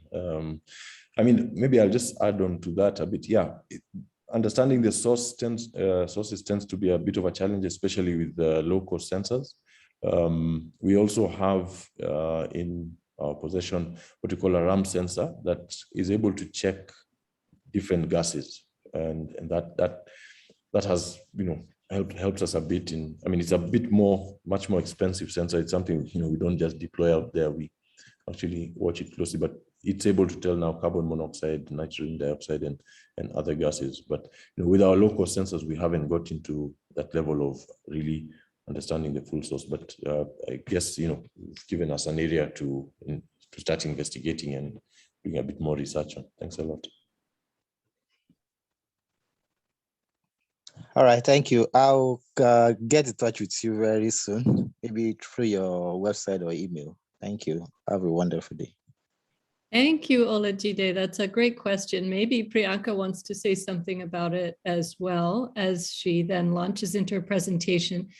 And then Alexis has asked for advice on trying to start a similar project to some of what you've shown, Constant. So maybe we can hold those questions and have Priyanka give her presentation. But if you want to comment to Olajide as well, feel free, Priyanka. Yeah, no, thank you, Jackie. And thank you, Constant, for that incredible overview of how low-cost sensors can aid in this kind of research. I mean, that question is really important. And I think the way people have been trying to sort of piece together transport emissions, to sort of isolate transport emissions from other emissions is, as Constance says, use a multi-pollutant model. We know that transport is the biggest contributor to NO2 and CO. So by using multi-pollutants, coming up with a better estimate of how much transport emissions contribute to pollution at a given location. Another thing is just looking at gradients of pollution away from roads. These are some of the ways in which people have tried to quantify transport pollution in particular using low-cost sensors. You're right, modeling is a really important method as well. But for modeling, we really need to know the emission factors of vehicles. And that is not really well quantified in cities in the global south. So I know that in Kenya, Andriana Mabandi, who works at the Stockholm Environmental Institute, has done groundbreaking work quantifying the emission factors of a representative sample of vehicles in Nairobi. But we need more of that kind of information to really get accurate results from these transportation models. The other approach, the most sort of solid approach that people use for source apportionment of pollution, is by measuring the different components of the different chemical components of particulate matter, and then running this through a model that EPA has developed called the positive matrix factorization model, to basically identify the different sources that contribute to pollution at a given point. And I'm happy to point you in the direction of that model and of studies that have done that, if that would be of interest. But for now, let me just launch into my presentation.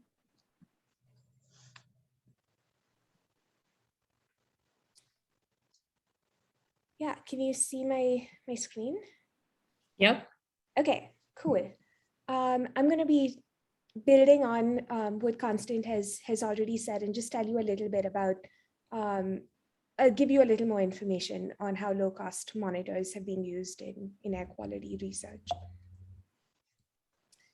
So as Constant said, the reason we care about air pollution is every year, air pollution, indoor and outdoor air pollution, is responsible for about 7 million premature deaths. And most of these, and the global south, really, Africa, India, China, really bear the burden of this pollution. So it's really important that we tackle this in all of our policies now, given the dire cost. This is air quality data, official air quality data reported by countries. And as you can see, there are huge gaps in monitoring. Priyanka, I think you have to forward the slides. I am. Can you not see it? Is there a lag? Yeah, there seems to be a lag, just so you know. Okay, thank you for telling me that. Let me reshare and see if, can you see my screen now? Yeah, that's perfect. Okay, I actually am going to go back to the last slide because I think this map is important. So this is a map from OpenAQ that shows all of the publicly available air quality information available around the world, reported by various governmental organizations. And as you can see, there is very, very, very little data available on the African continent. Part of this is there are monitoring efforts, the data is not being made publicly available. Part of this is there is no official monitoring. There are many reasons why this map looks the way it does. Given these gaps in air pollution, it is important to fill in these gaps. Another reason why monitoring is so difficult is that an official air quality monitor that provides accurate information of air quality, produced from instruments such as the one on the left, can be very expensive. An official US EPA air quality monitoring station such as this one that operates in Michigan can cost about $200,000 to measure 6 pollutants. Now, given the huge benefits of reducing air pollution, these costs are actually quite small given the benefits of monitoring and enforcement of pollution, but still it requires this initial capital investment that many governmental agencies haven't yet gotten around to doing in much of the global south. And therefore, citizen groups such as Code for Africa are doing really important work of using low-cost sensors, such as the one on the right, to fill in these data gaps. The image on the right represents a low-cost monitor that I had deployed in Nairobi in 2016. You can access the data from the monitoring network on the link here. The advantage of these monitors is, as Constant also said, they're small, they have low operating costs, unlike a regulatory or a reference monitor. However, we should not diminish the fact that the data from these sensors is not accurate. It is noisy. And although it could be used to identify long-term trends, many research groups from around the world are doing a lot of work to develop data correction algorithms for these monitors. Given that there are so many of these monitors on the market, I just wanted to provide you with some links.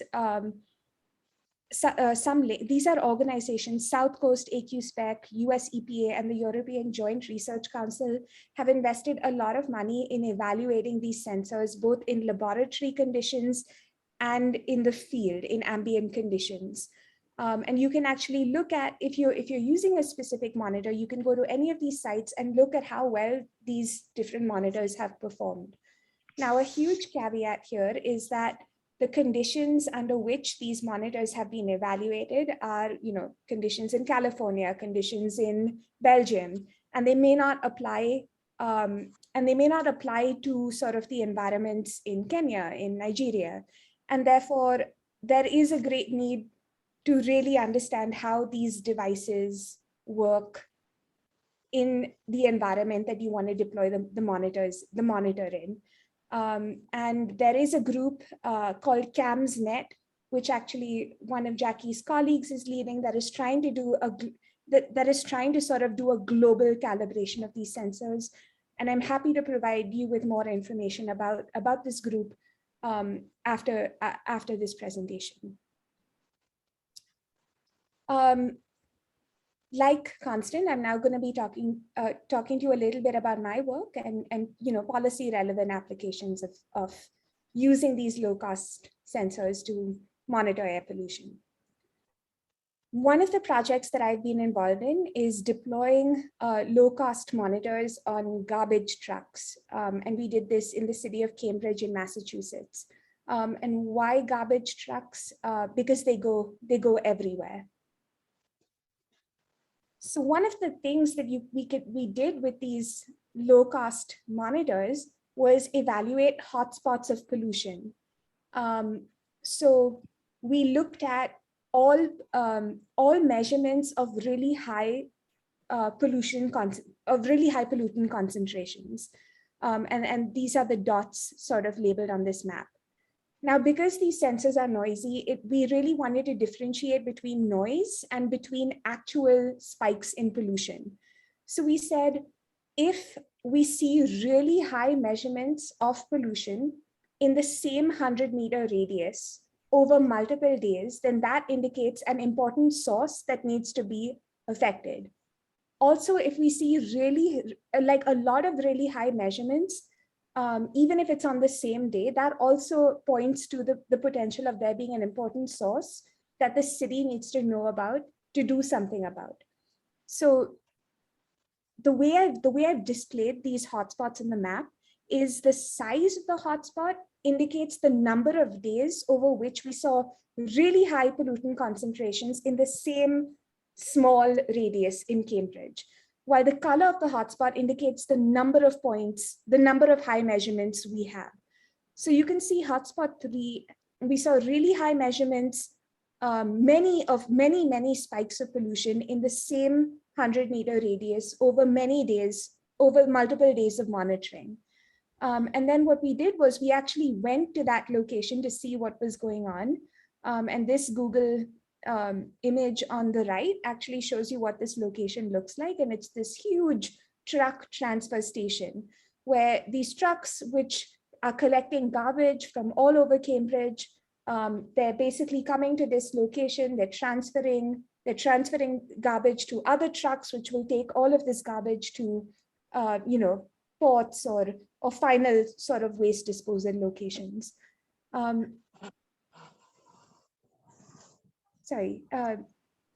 me know if my slides are not advancing again. I hope you can see them.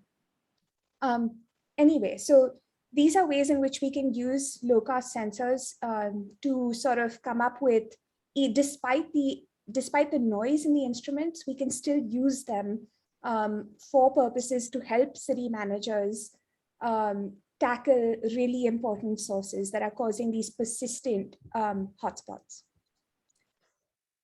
Now, working with mobile air pollution data is a challenge because, when trucks are measuring pollution concentrations on different streets at different times of day, and, in the morning when there's rush hour, measurements made at that time are obviously going to be higher than measurements made at, midnight. And so what we did was we applied these techniques to correct for this underlying sort of background levels of pollution, to collapse our measurements in time to evaluate sort of the spatial variations of PM 2.5. And I'm happy to share code, talk about this with anyone after this presentation.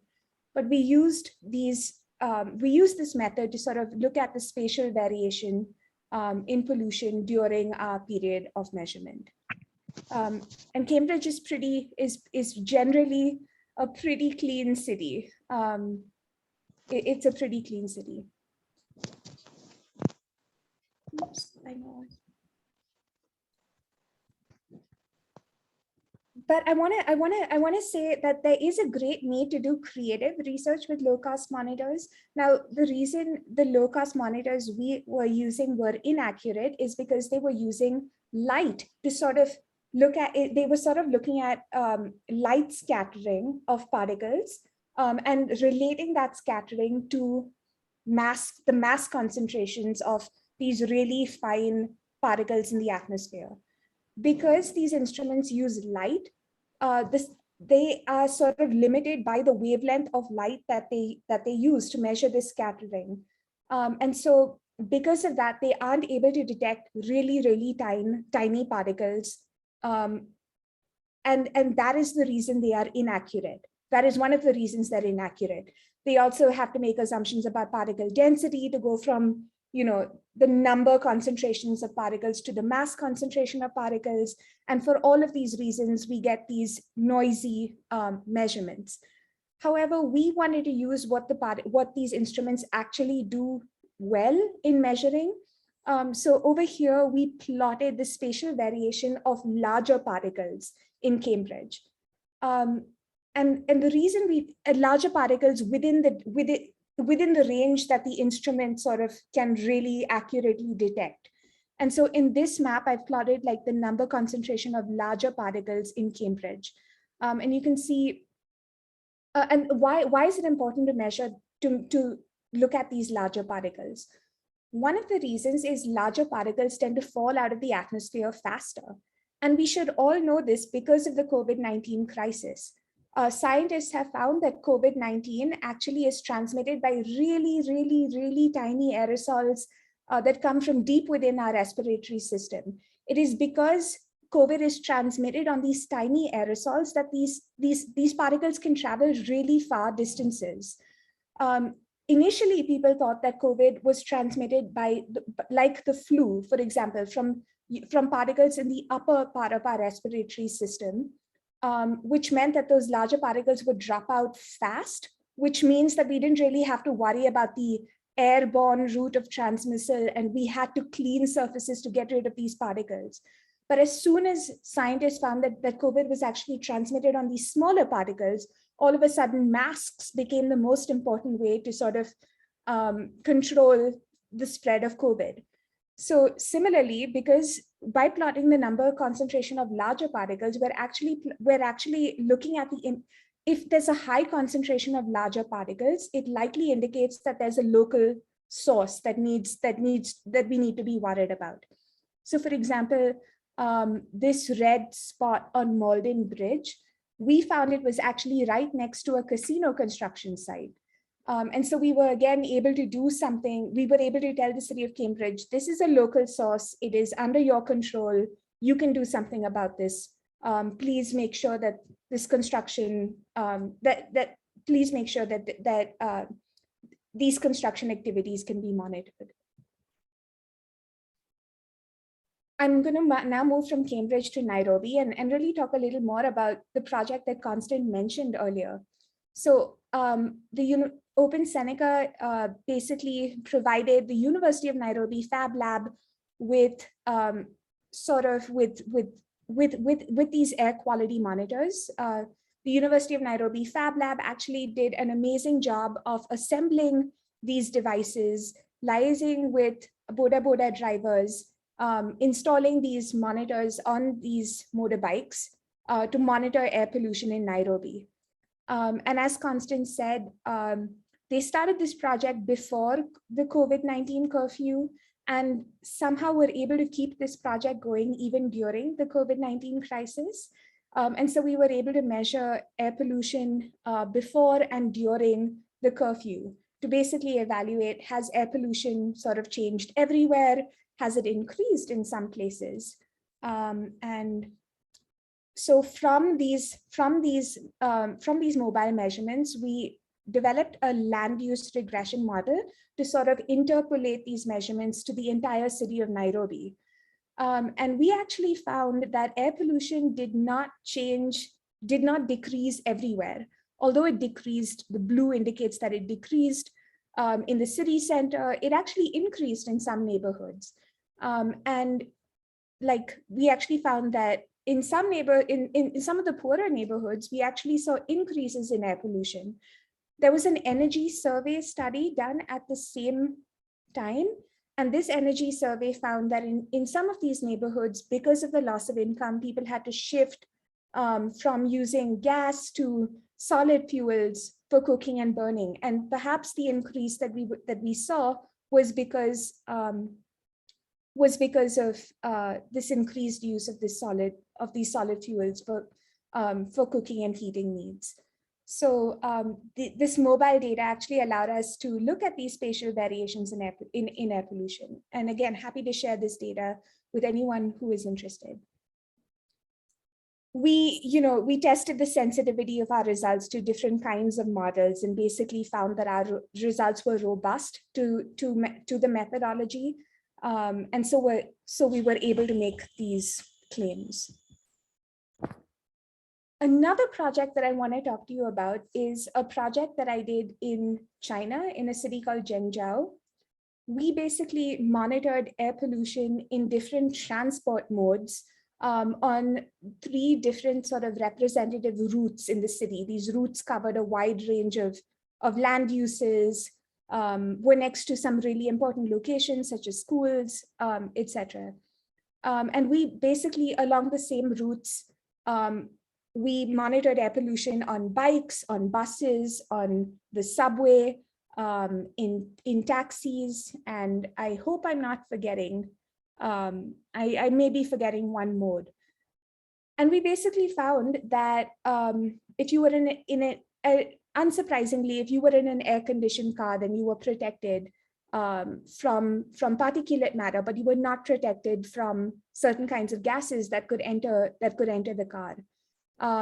And we then pushed this data. We are currently pushing this data to commuters in various formats to understand how people respond to this air pollution information. And I think this is a really, really important research area to understand, how are people reacting to this kinds of information? How can we nudge people to change their behavior, to use non-motorized transport modes, etc. So with that really short overview, I'm happy to take any questions. Thank you. That was fantastic, Priyanka. I think both your presentation, Constance's presentation really show how there's so many new tools and potential collaborations with air pollution scientists that could be made available to a lot of transport researchers. And so it's extremely exciting moment. So I don't know if there are any other questions. I know that everyone's been so good sticking with us for all this time, and that there is a lot that was in those presentations. So I don't, are there any questions from the heroic participants?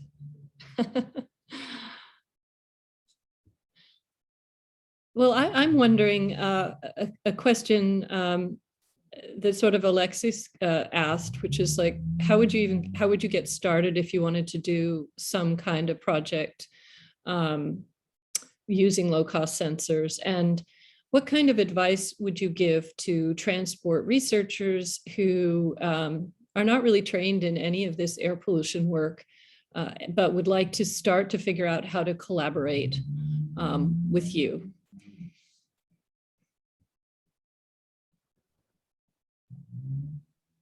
Constant, why don't you start? Because I feel like Code for Africa is providing that sort of base for researchers. Yeah, correct. Well, I think for those who are interested in starting some, and sorry, it's becoming dark here, getting into some kind of program within your town or your city, you can just get in touch with us and then we see, which particular town you're in, because we have office presence in quite a number of African cities, and we'll easily be able to, to link up with you and see how to coordinate that. The census team is mainly based in Nairobi, but we have one hardware engineer who recently joined us, based in Nigeria, and therefore we have some presence in the West. We have offices in the southern part of the continent as well as East Africa, so we can easily get in touch and find ways of collaborating and coordinating. We're also we've not been doing too much research in the past, but we're now moving also in that direction. So we're also always looking out for collaborations with researchers, academics who are interested in doing new kind of also mobility related research in air quality within sub-Saharan Africa. I mean, I think I just think that Code for Africa has generated really robust infrastructure to do these kinds of pilots, and so I think getting in touch with Constant would be my first thing. But there are also these global groups of sort of communities of people working with these low-cost sensors.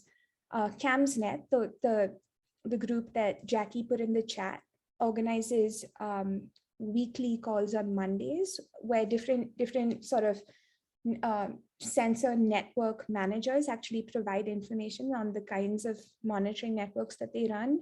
And it's a really great resource and a great group of people to actually talk to about how to deploy monitoring networks. Something that we haven't mentioned is you can also sort of get estimates of air pollution from satellite data. And there are communities such as HeyCast, which NASA organizes, which honestly anyone can join, which is also a great resource. And the reason I mention HeyCast is many groups are trying to sort of integrate low-cost sensors and satellite data, and so this group is also a potential sort of network that you can join to talk about how to set up a network. Yeah, I think that's really helpful. I have a few other questions, but I just wanted to note that Catherine had a comment about low-income people in Nairobi likely to be moving from paraffin stoves to firewood as opposed to gas. Thank you. Yeah. Yeah, that was completely my mistake. Yeah, which has all kinds of implications for health and for trees, of course. Yeah, so I wanted to come back before we leave, to this question of emissions factors that you mentioned, and to the big picture, which is that a lot of the investment that we see in African cities is going into high carbon, high polluting forms of infrastructure, like Nairobi's giant expressway, for example, prioritizing, automobile focused transport. And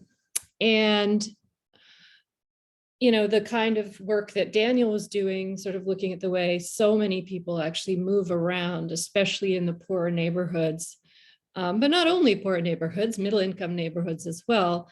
That whole aspect has been underinvested in, even though it's low carbon, it's active transport, it's healthier, especially, obviously coupled with good public transport. So, shifting the investment, some, of the funding is related to climate funds and other, funds that would be linked to actually being able to measure impact of new investments that would reduce emissions. And yet we don't have some of the basic data and knowledge in place to be able to give that information for that kind of financing. And it's maybe used as an excuse not to do the investments we know we need to. So I am curious, can you talk a little more about what do we need in terms of research to get at better emissions factors? Maybe you can explain that to this group, and also emissions inventories. And also, what's the link to some of the modeling that may not really, that talks about emissions from transport that may not really be accurate for African cities? Because so much is riding on this in terms of also trying to get some climate finance for different kinds of investments. Yeah.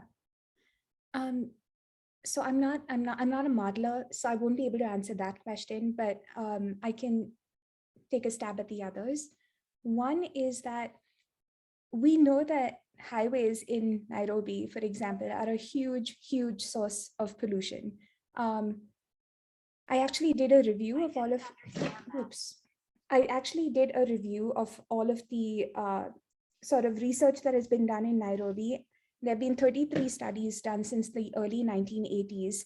And each study has found that levels of black carbon is produced from incomplete combustion along highways in Nairobi are some of the highest in the world, indicating that highways are a really, really, really big source of pollution. In addition, the study that Constant mentioned and that Jackie actually linked in the sort of agenda by found that traffic police,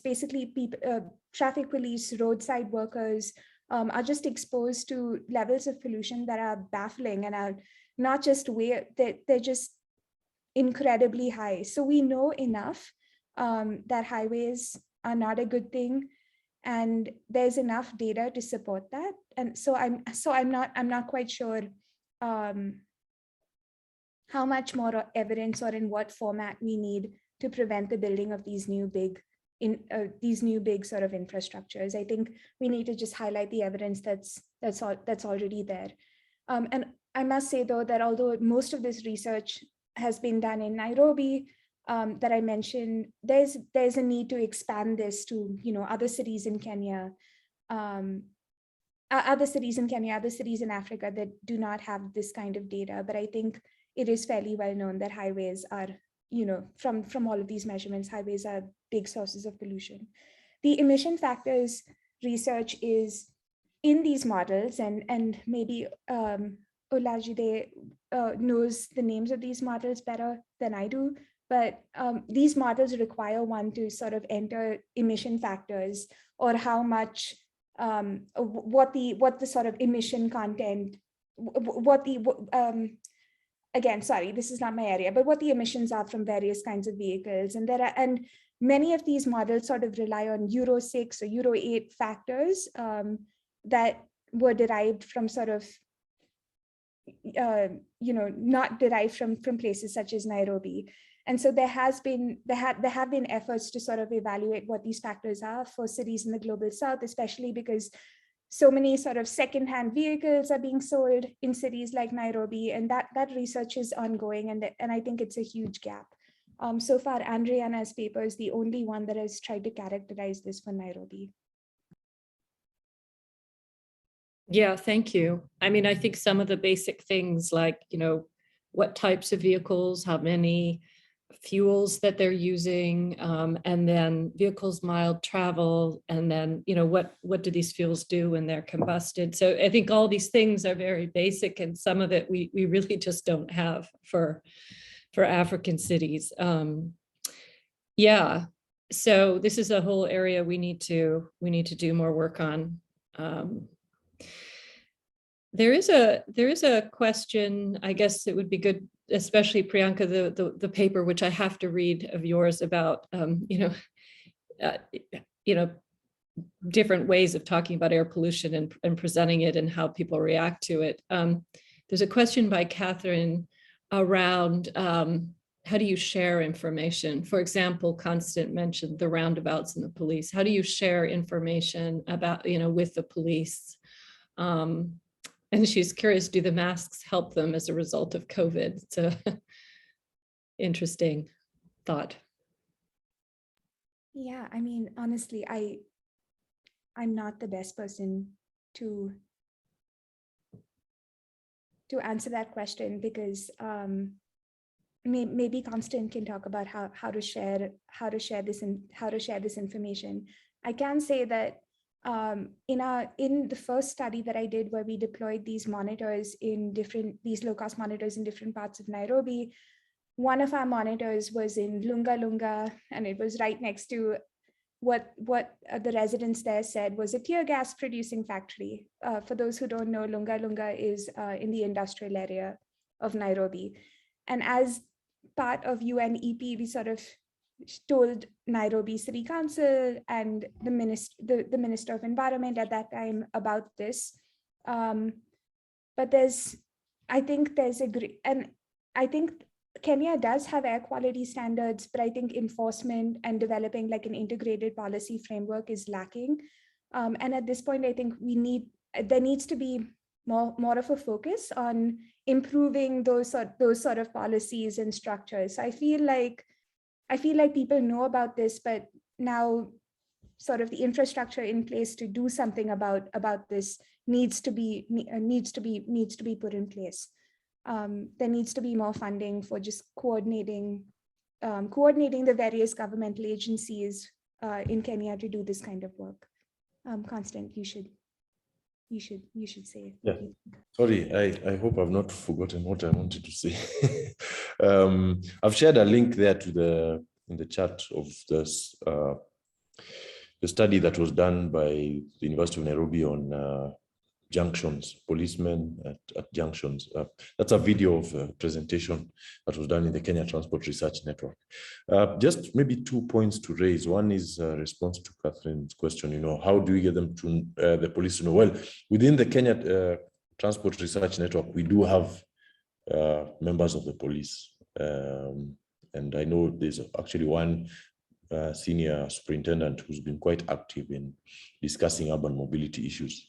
So a lot of this has been given to some of their stakeholders, a lot of this information, but as to whether, now beyond that, as to whether how action is taken is a bit beyond our reach. The other thing I would like to point I would like to raise concerns highways.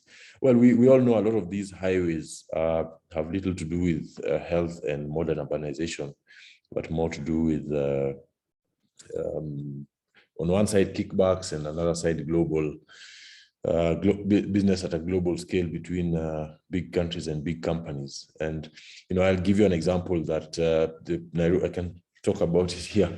The Nairobi Expressway, which is a double-decker highway under construction, cutting right across the middle of the city, was launched without an environmental impact assessment having been done.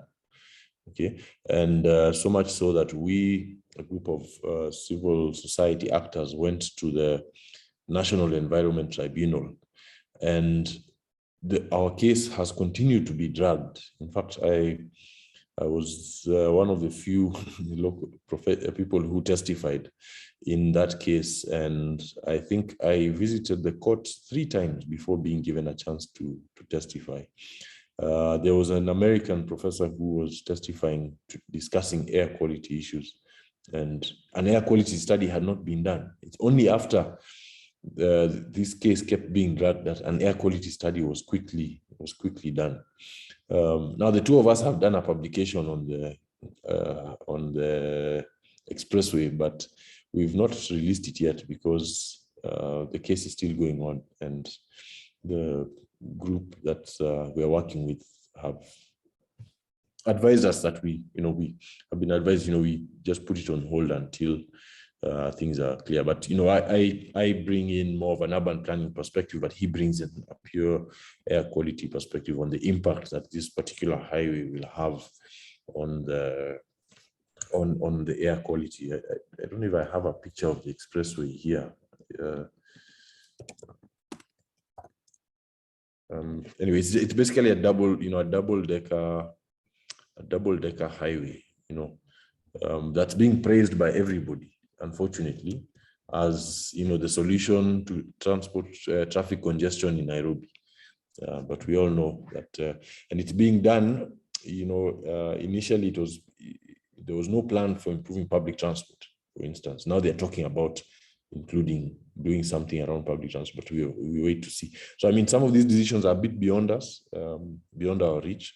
But as advocacy champions, we continue making noise whichever way we can. Yeah. No, you're doing really important work, and the expressway will be a toll road. So you will see that, again, like the poor folks who may not be able to afford higher costs on that highway, will be left back in the old system, trying to make their way, much as the people in Freetown that, trying to create their own pathways that through the city, which has all kinds of obstacles and difficulties, especially for the majority who are walking and taking public transport. And I am going to just ask one more question, and then we're going to wrap up. And that is, Daniel, if you're still with us, I'm curious if you see a way to integrate some of the work on looking at different pathways, walking infrastructure, and some of this air quality work. In London, where you live, there's a wonderful effort by Imperial College to create clean air pathways. So to basically show people that there are some ways that it might take them a small bit longer to go through greener pathways away from traffic, but that it'll be much cleaner air that they'll be breathing. So I'm curious if this is interesting to you, Daniel, or you see a way to integrate some of this. Yeah, I was actually thinking about that whilst listening to Priyanka and Constant, and yes, my mind was racing about how to connect these two things. I think is what you're suggesting is a fantastic idea. I would combine it in 2 ways, and actually we're currently doing some research on active travel to school for children and adolescents. And if we could actually prove that the programs that are supporting active travel to school and include petty buses and sort of collective routes for cycling to school, not only improve physical activity, but actually are taking, either because they're exposing children to more pollution or because they're actually choosing routes that are less polluted and therefore reduce the implications for exposure for children. That could be an excellent way of supporting this type of initiatives and sort of scale them up. And same with the everyday walking practices of low-income communities, because in a way, those walking environments that have been produced from the bottom are probably the most sustainable in terms of clean corridors for walking. So if people that is currently a captive walker is not adding significantly to the total carbon production of the city, and they're also selecting routes that are not contributing to the overall carbon footprint, then why not improving that walking environment? I think there is a powerful argument there that hasn't been really used, and I would love to deploy something like this, like as another set of arguments to support walkability in low-income communities. Fantastic. Well, I think we will continue as a community to come up with ways to collaborate and generate those needed kinds of projects and research. So I would like to just very quickly pass the floor to Agra to talk a little bit about follow-up, and then I will. Jackie, I think there is a question. Oh, there is a question. Oh, we must answer all questions. Do we have a hand up or is it in the chat? Yeah, Olajide has his hand up. I don't know if it's an open. Olajide, please jump in. I apologize, I did not see that. All right, thank you very much. I just want to quickly chip in one or two things on the questions raised. One about the Nairobi Mega Airway. Since it's still under construction, one of the things that we could do as advocates is to work on government to make sure that the sources of powering vehicles that will ply that road, that mega way, could be clean energy, maybe gas, maybe electricity, because we know that in Uganda, people are doing electric buses for their highways and all that. And that has reduced air pollution in areas like that. Then on the issue of having a model that works for low-income African countries, yes, there are several models that have been done in Europe, in the US, but there's a particular one that is being designed for low-income countries, which is called International Vehicle Emission Model. It has been taken into consideration things that happens in low and medium income countries, and that's why most of the parameters used there to populate the model can easily be found in low and medium income countries. And lastly, in releasing information to affected population, like the police and all that, I think when we are designing our researches, we do stakeholders meetings, we do people that will benefit from the research. And most time at the destination workshop, we could always give out our results and also give them a copy of our research. Thank you very much. I also said that we are doing a research, a pilot study for my PhD work, which is getting interesting and willing to share the result. Thank you, Jacqueline, for giving me the opportunity to share this. Thank you so much. Those are all really excellent points, especially about the importance of sharing back. And I'm certain that your PhD dissertation will be a very big contribution, and we will reach out perhaps as we continue to have these sharings to see if you can present some of your work. So we will be in touch about that. So thank you so much for coming and for contributing, Olajide. So Agra, if there are no other questions, and again, people should feel free after this, if you think of something, you should really get back in touch with us. Yeah, we're really happy to connect you, and we want to kind of keep this sharing community alive. Agra, do you want to talk about the next steps, surveys, and some follow-up? Yes, Jackie, thank you very much. So I'm having internet problems, so it might be breaking up. So at WRI Africa, especially under the Digital Transport for Africa, we are hoping to have such trainings targeted at the researchers and communities in Africa who are interested in, doing data-related research and data collection and mapping and those activities. So this has been a very good and a very attractive, training so far.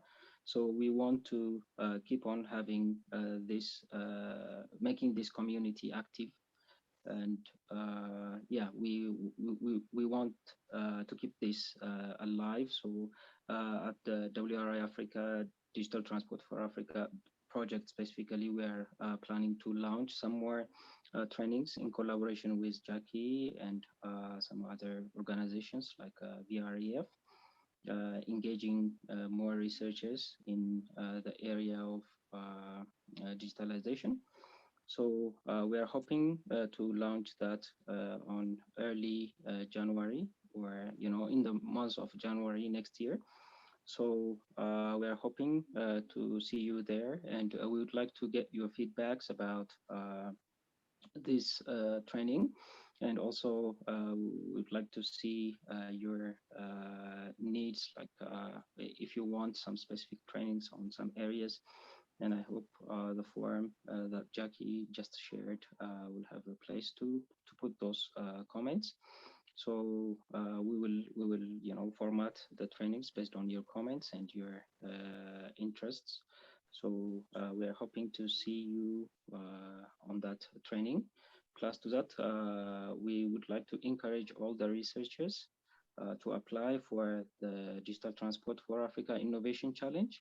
So we will make that the call online tomorrow, starting from tomorrow on our website. So I advise you to check the website and apply for that and get a reward of 30,000 USD. I know that it's a very huge amount of money for researchers to, and it gives an opportunity to realize your projects. So this is what I can say, Jackie. And thank you very much for all of your efforts and participation. Thank you, Jackie.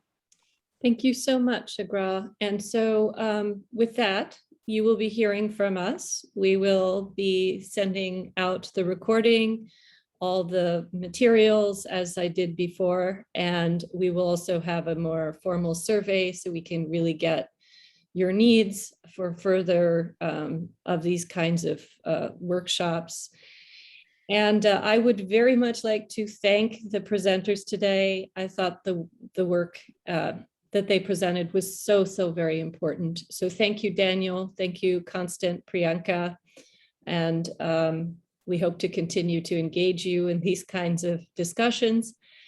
And a very big thanks to the Volvo Research and Education Foundations, which has supported these classes and these discussions, and has been a really amazing force for supporting African transport researchers in any way that they can. And so again, please do give us your feedback because we have these amazing partners, including DT4A and World Resource Institute, that's going to continue to pick up the torch with these conversations and workshops.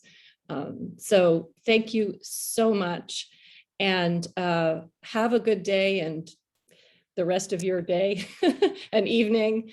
And we will be in touch with you all. So thank you. Thank you. Bye-bye. Bye-bye. Stay Thank well. you. Thank you, everyone. Bye. Bye. Bye-bye. Thank you, everyone. Bye-bye.